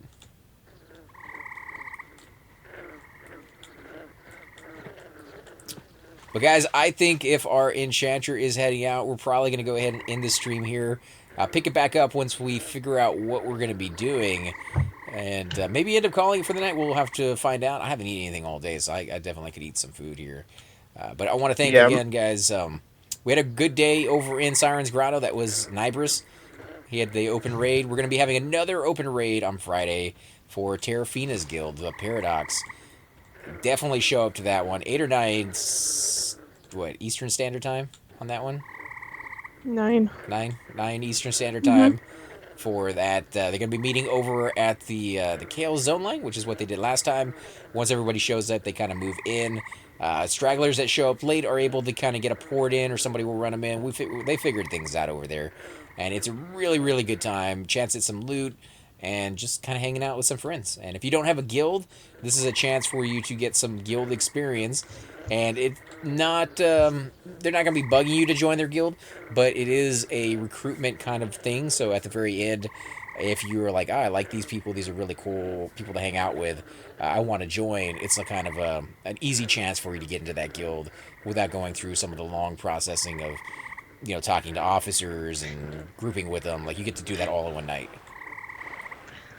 Yeah, Cavalier even made a advertisement video for it. Oh, cool. It's funny. Is he throwing like a pair of steak knives at the very end, or? Nah, you just have to see it. Alright. So definitely go check that out, guys. But as always, I'm AC Gamer. Until next time. Bye bye. Like it subscribes.